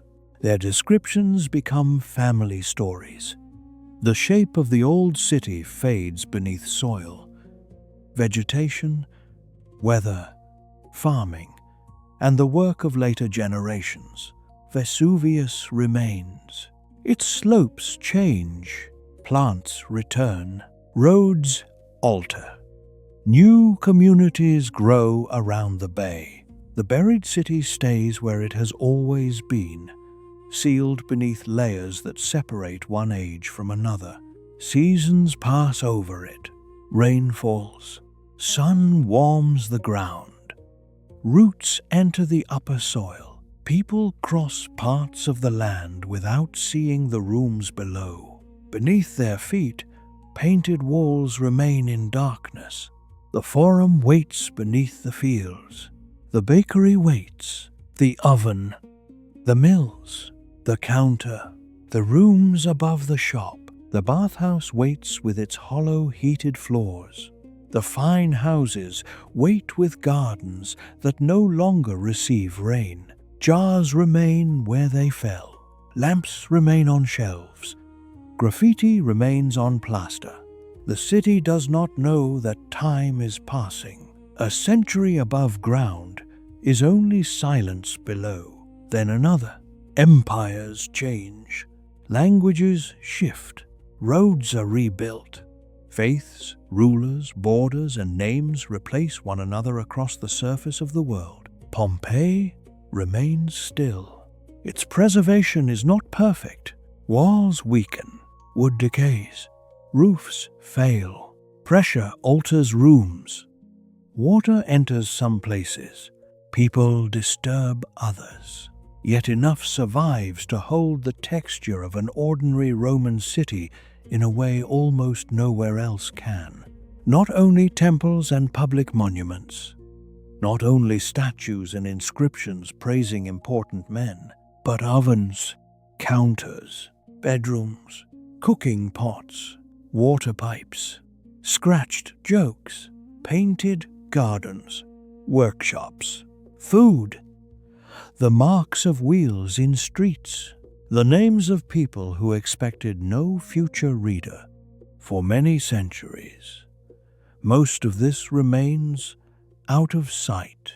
Then, in the 18th century, excavation begins to reveal Pompeii again. At first, the buried city is approached through tunnels and trenches. Workers enter the hardened layers from above and from the side. They find walls where no visible city stands. They uncover painted rooms, statues, mosaics, and objects sealed beneath the volcanic material. The discoveries astonish those who see them. Ancient Rome had been known through ruins, literature, coins, and monumental remains. Pompeii offers something different. It offers rooms that still feel inhabited, colors still clinging to walls, street signs and political notices, food counters built for daily use, houses with private decoration, small objects held and handled by ordinary people. The ancient world does not appear only as marble and speeches. It appears as a place where someone cooked, slept, complained, loved, worked, and wrote on a wall. Excavation continues across generations. The work is slow. Every layer removed reveals another decision. What should be uncovered? What should remain supported? How should a painting be protected once exposed to air and weather? How can a wall, buried for centuries, survive after the material around it is taken away? The act of revealing Pompeii also makes the city vulnerable. Ash protected what it covered. Excavation brings light, but light comes with wind, rain, heat, movement, and time. The city must be cared for even as it is studied. In the 19th century, the archaeologist Giuseppe Fiorelli helps change the way Pompeii is understood. Excavators encounter empty spaces within hardened ash. The organic material that once filled those spaces has disappeared, but the surrounding deposit has retained the form. By carefully pouring plaster into some of these hollows, the excavators recover shapes left behind bodies, objects, and other things that had decayed while the ash around them hardened. The casts are not the victims themselves. They are impressions created from absence. They reveal clothing folds, positions, and the outline of human forms with a directness that can be difficult to face. They should not be treated as curiosities. They belong to people who lived full lives before the eruption reduced their final hours to evidence. To stand before them is to be reminded that the story of Pompeii is not only preservation, it is interruption. Lives ended, families separated, choices made without the knowledge available to us now. The bakery loaves, the lamps, the market jars, and the painted walls are compelling because they survived. The casts are powerful because they show the human cost of that survival.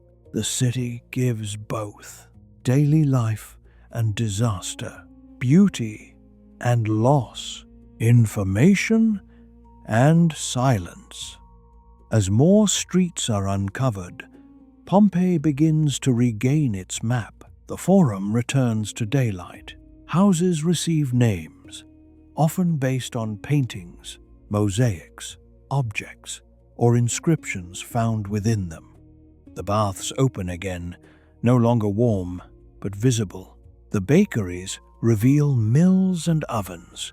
Fountains stand at corners where people once gathered. Deep wheel ruts remain in the paving stones. Stepping stones rise across roads where water once ran. The city becomes walkable again, though not alive in the old sense. Visitors enter through gates. They move along the same streets. They look into the same rooms. They stand where the market opened and where the cloud could have been seen above Vesuvius. The mountain remains in the background, green again, familiar again, beautiful in the way it must have seemed before the eruption. The distance between then and now can feel very small. A doorway frames the same peak. Sunlight falls across the same stones. A person pauses in the Forum and looks north, just as the market seller might have done.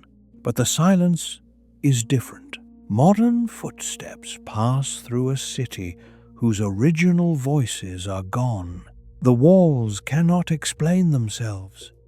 Archaeologists, historians, scientists, conservators, and visitors must read what remains carefully. A cracked surface, a layer of deposit, a loaf in an oven, a repair made after an earlier earthquake, a household object near an exit. Each detail can suggest a story, but suggestion is not certainty. The most respectful way to approach Pompeii is to remain aware of the difference. We can reconstruct routines. We can understand buildings.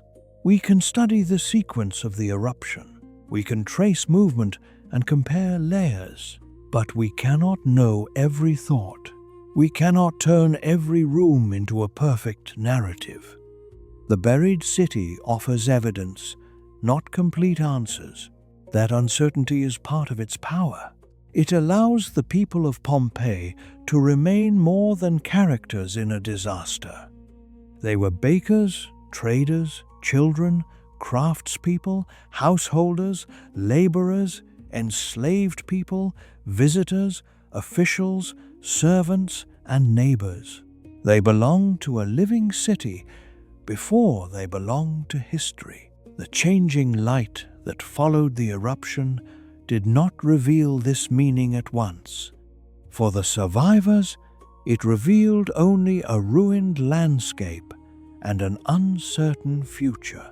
The deeper meaning came later, century by century, room by room, object by object.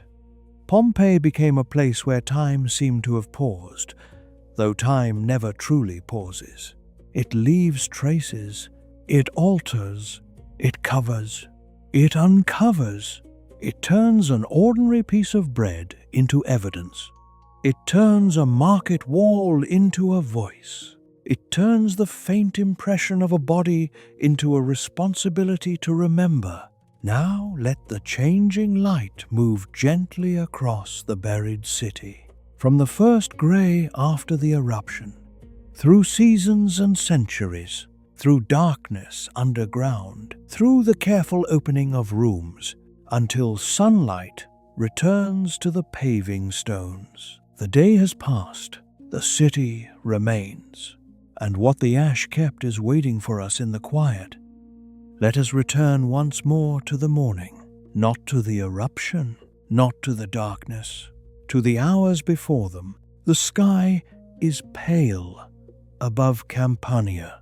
The city walls hold the last coolness of night. Vesuvius stands green and still. Inside the bakery, the oven is warm.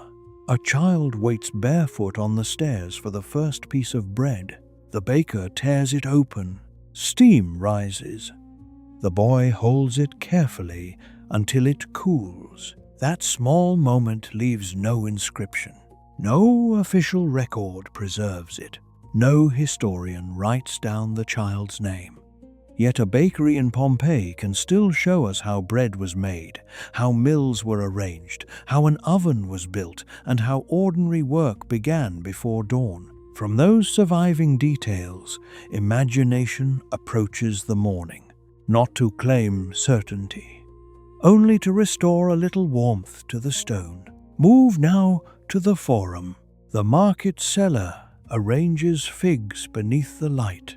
She places the best ones at the front. 3 are hidden beneath a cloth for an elderly neighbor. Around her, people exchange coins and news. Election notices cover the walls. Jokes have been scratched into plaster. Statues and temples stand above a marketplace filled with concerns that seem small because they are human. Prices, debts, illness, weddings, bad wine, late deliveries. Who has paid? Who has not? Who is loved? Who is disliked? Who should be elected?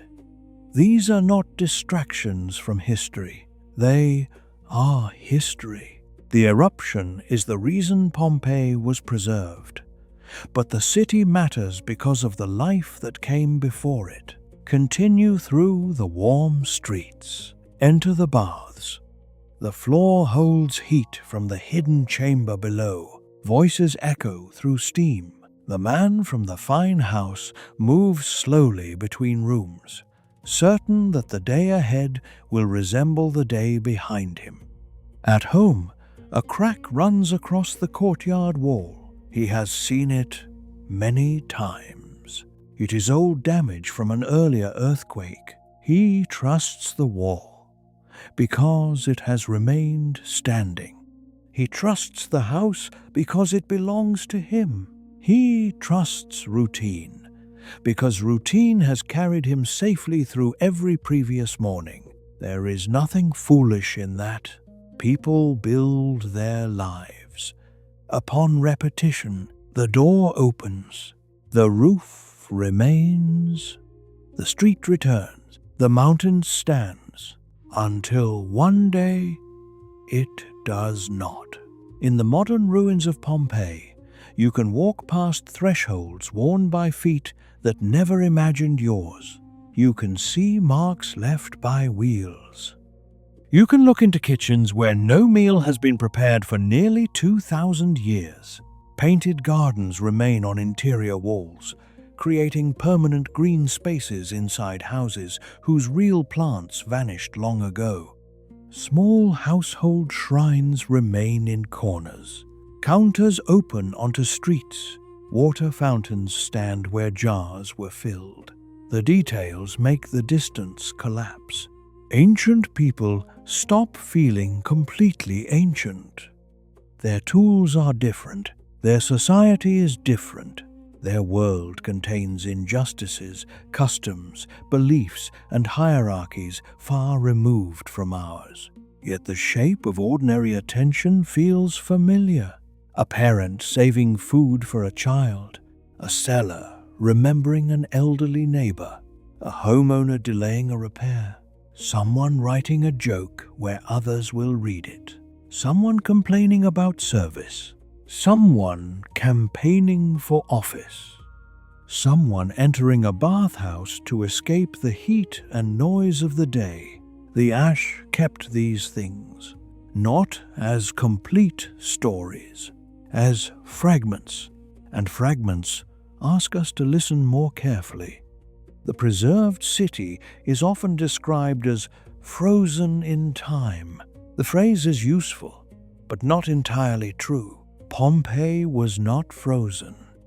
It was buried violently, altered by pressure and heat, disturbed by collapse, decay, excavation, weather, and centuries of exposure. What survives is extraordinary, but it is not untouched. Time did not stop. It worked differently. Above ground, generations passed. Below ground, walls retained color in darkness. Wood vanished and left empty shapes. Organic material disappeared. Ash hardened. Rooms became sealed spaces. Then, excavation reversed part of the process. Darkness became daylight. Sealed paint met air. Private rooms became places visited by millions. The city moved from life to burial, to discovery, to preservation. Every stage changed it. What remains now requires care. Conservation is slower and less dramatic than discovery.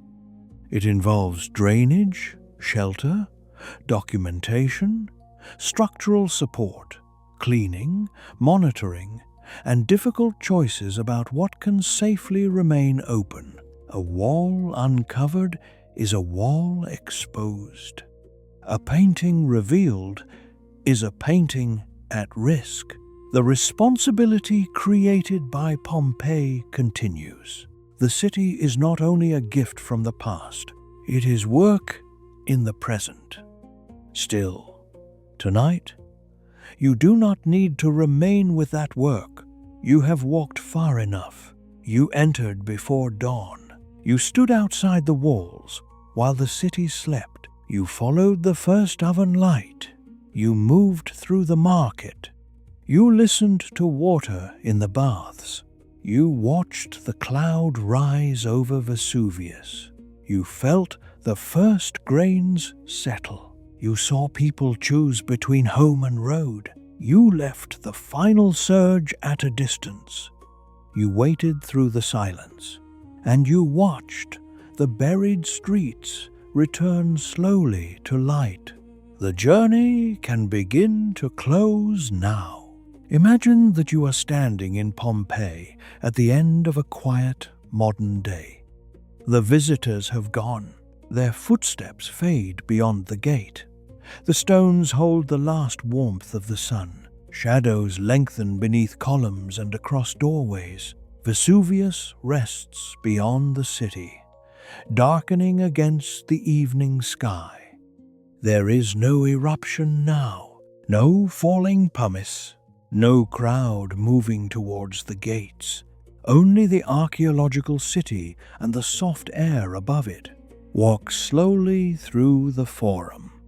The market stalls are gone, but their places remain. The seller's imagined voice has faded. The old woman no longer needs your help. Their path ended safely outside the part of the story we can see. There is nothing more you must decide for them. Continue into the quieter streets. Past the bakery. The oven is cold. The millstones do not turn. The child has taken his warm bread and followed his family onto the road. The baker's door does not need to close again. That moment has finished. pass the fine house. Do not enter. The family inside belongs to silence now, and silence can be a form of respect.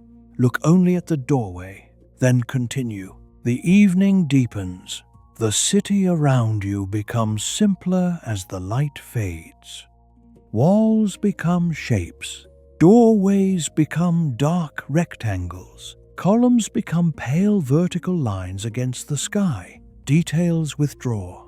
The mind no longer needs to hold them all. The names of the chapters can fade. The dates can fade. The measurements, layers, and sequences can fade. You do not need to remember every stage of the eruption. You do not need to carry every person. Let the history remain where it belongs, held by the city and by those who study and protect it. You can set it down now. Walk towards the gate. Your steps are slow. There is no urgency. The road is clear. No ash lies beneath your feet. No darkness is approaching. Behind you, Pompeii rests beneath the evening.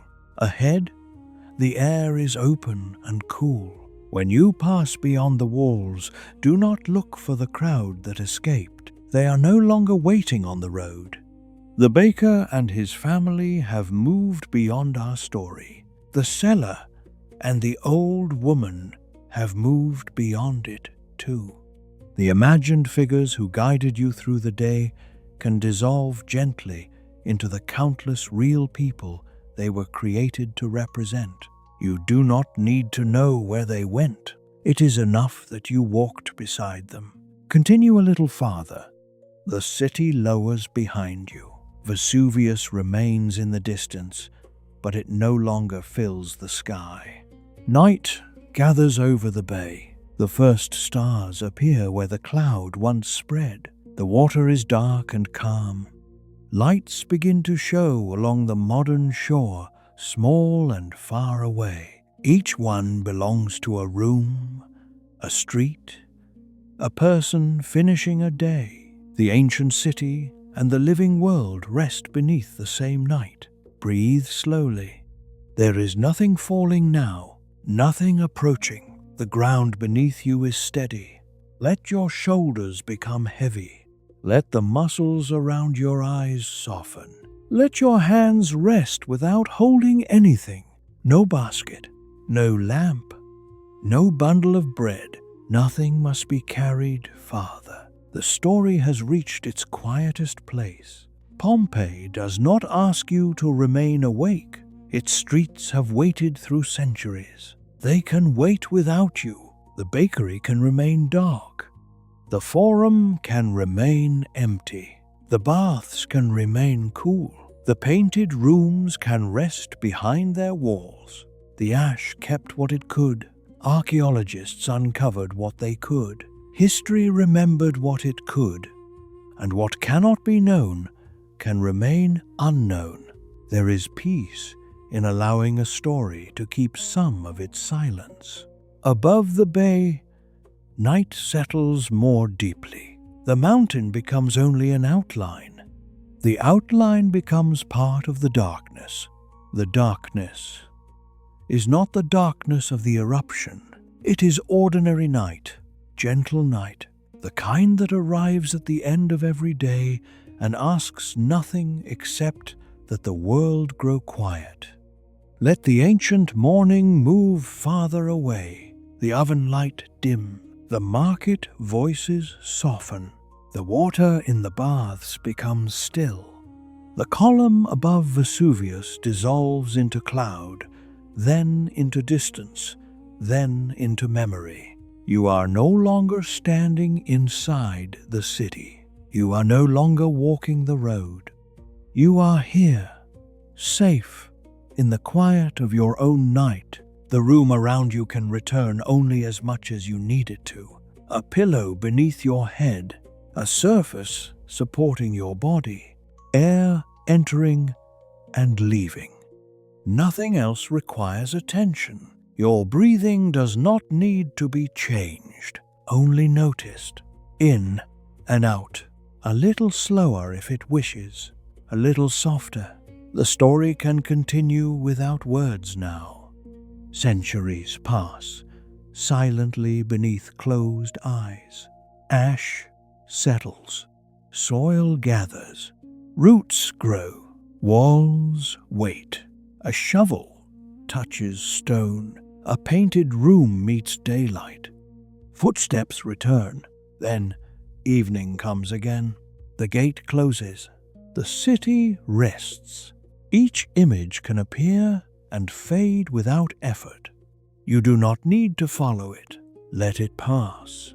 The green mountain, the pale column, the grey street, the warm bread, the hidden figs, the little lamp, the open road, the changing light, the quiet stones. One by one, they can disappear. Nothing is being lost. The story is finished. What matters will remain in the place where stories remain after the voice has stopped. The people of Pompeii were more than their final day. Remember that, and then release them. They had mornings before this one. Meals, arguments, work, celebrations, tired evenings, private hopes, days that ended without history noticing. The eruption did not create their lives. It only preserved traces of them. Tonight, you have visited those traces. Now leave them gently. Do not close a heavy door. Do not say a final farewell. Simply allow the distance to return. One street becomes many. One voice becomes a murmur. The murmur becomes silence. The silence becomes sleep. The bay is dark. The stars are steady. The mountain is still. And the old city rests beneath the care of time. Let it rest. Let the road fade. Let the night deepen. There is nowhere else to go. Nothing else to carry. Nothing more to learn before morning. Sleep can come slowly, or it can come at once. You do not have to wait for it. Remain still and let it find you. The stones of Pompeii are quiet. The walls are quiet. The forum is quiet. The bakery is quiet. The whole ancient city grows distant now, settling gently beyond the edge of thought. And here, in your own safe darkness, you can settle too. There is no need to hold the city in a clear picture. Let the streets blur. Let the doorways lose their edges. Let the columns become pale shapes beneath the stars. The mind may keep one image for a moment and then exchange it for another. Perhaps the warm oven remains. Perhaps the little lamp. Perhaps the road leading away from the walls. Whatever appears can remain briefly, then pass without explanation. You are not responsible for remembering the entire day. History does not depend upon your wakefulness. The city is held in stone, in writing, in careful records, and in the work of people who continue to study it. You can release it. Let the bay become a quiet darkness. Let the distant lights along the shore become smaller. One disappears, then another. Not because the world is ending, only because your attention is resting. The surface beneath you supports every part of your body. You do not need to help it. Your head is supported. Your shoulders are supported. Your back, your arms, your legs. Nothing needs to remain tense in order to keep you safe. The night is doing that for you. The room is doing that for you. The steady ground beneath the room is doing that for you. There is no trembling now, no weight gathering above, no door that must be opened, no road that must be chosen. All choices can wait until another day. For now, There is only this slow descent into quiet. Imagine the old city far below you, not buried again, but resting peacefully within the earth of memory. Its streets are no longer places you must walk. They are lines on a distant map. The Forum is a small square. The bakery is a small room. The baths are another shape. Vesuvius is only a dark curve beyond them. The whole journey fits within a single quiet view. Then even the map begins to fade. Names soften.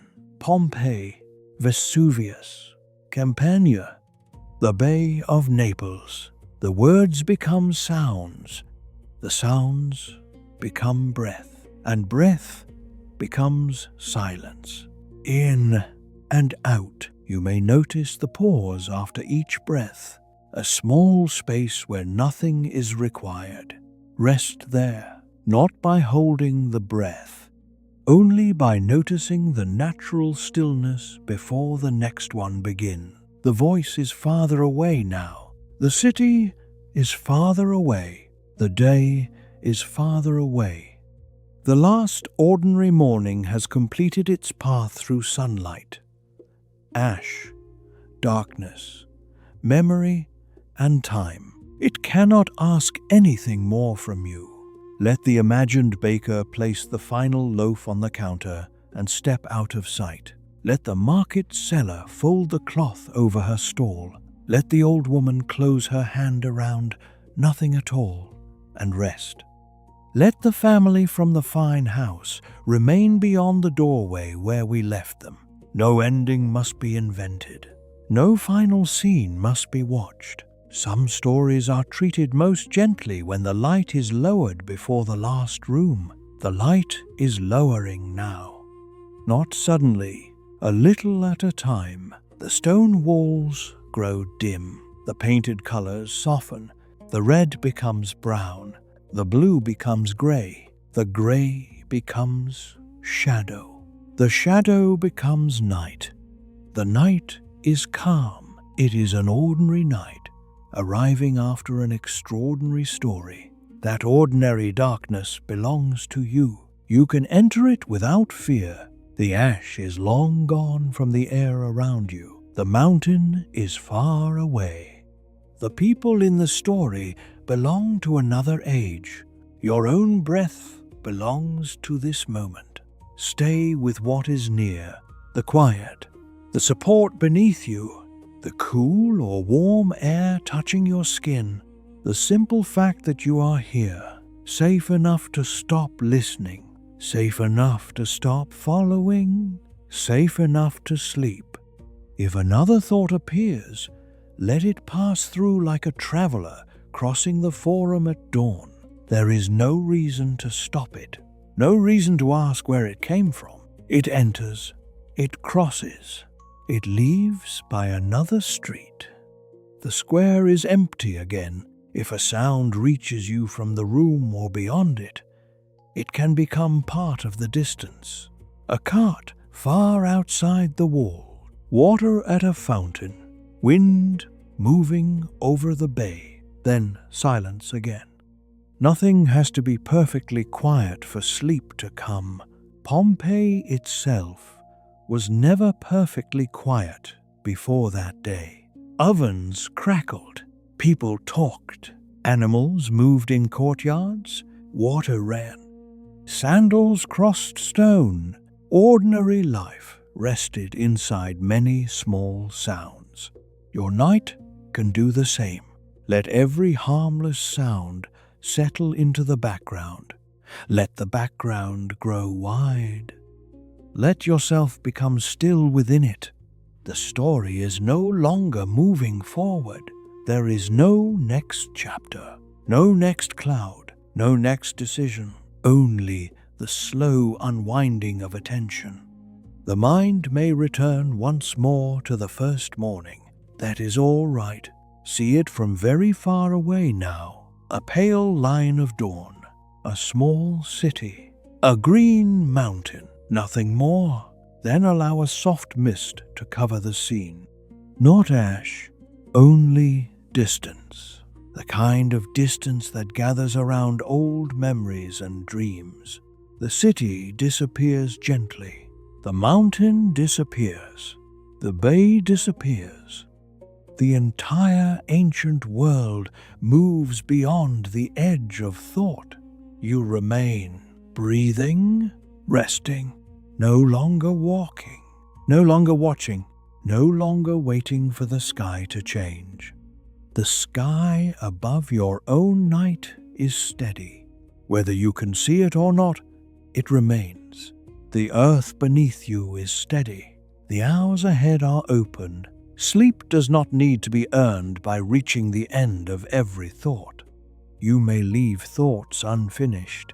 You may leave sentences incomplete. You may stop before the final image. The mind understands how to continue without you. It will sort, soften, and release what it no longer needs. Let it do that work in darkness. The old stones can keep their history. The road can keep its dust. The walls can keep their writing. The oven can keep its last loaves. The ash can keep its silence. You need keep nothing. Your hands are empty. Your breathing is easy. Your eyes can remain closed. The voice can become only rhythm now. Slow, soft, distant. The night deepens over the bay. The water darkens. The stars remain steady above Vesuvius. The modern lights along the shore are quiet. The excavated streets rest behind their gates. No visitor walks them. No tool touches the ground. No explanation is needed. For a few hours, even history sleeps, and you can sleep with it, not beneath ash, not inside the lost city, here in your own bed, in your own night, with the story placed safely far away. The day is over. The road is empty. The gate is closed. The city is still, and there is nothing more you need to hear. You may rest now. You may drift. You may sleep.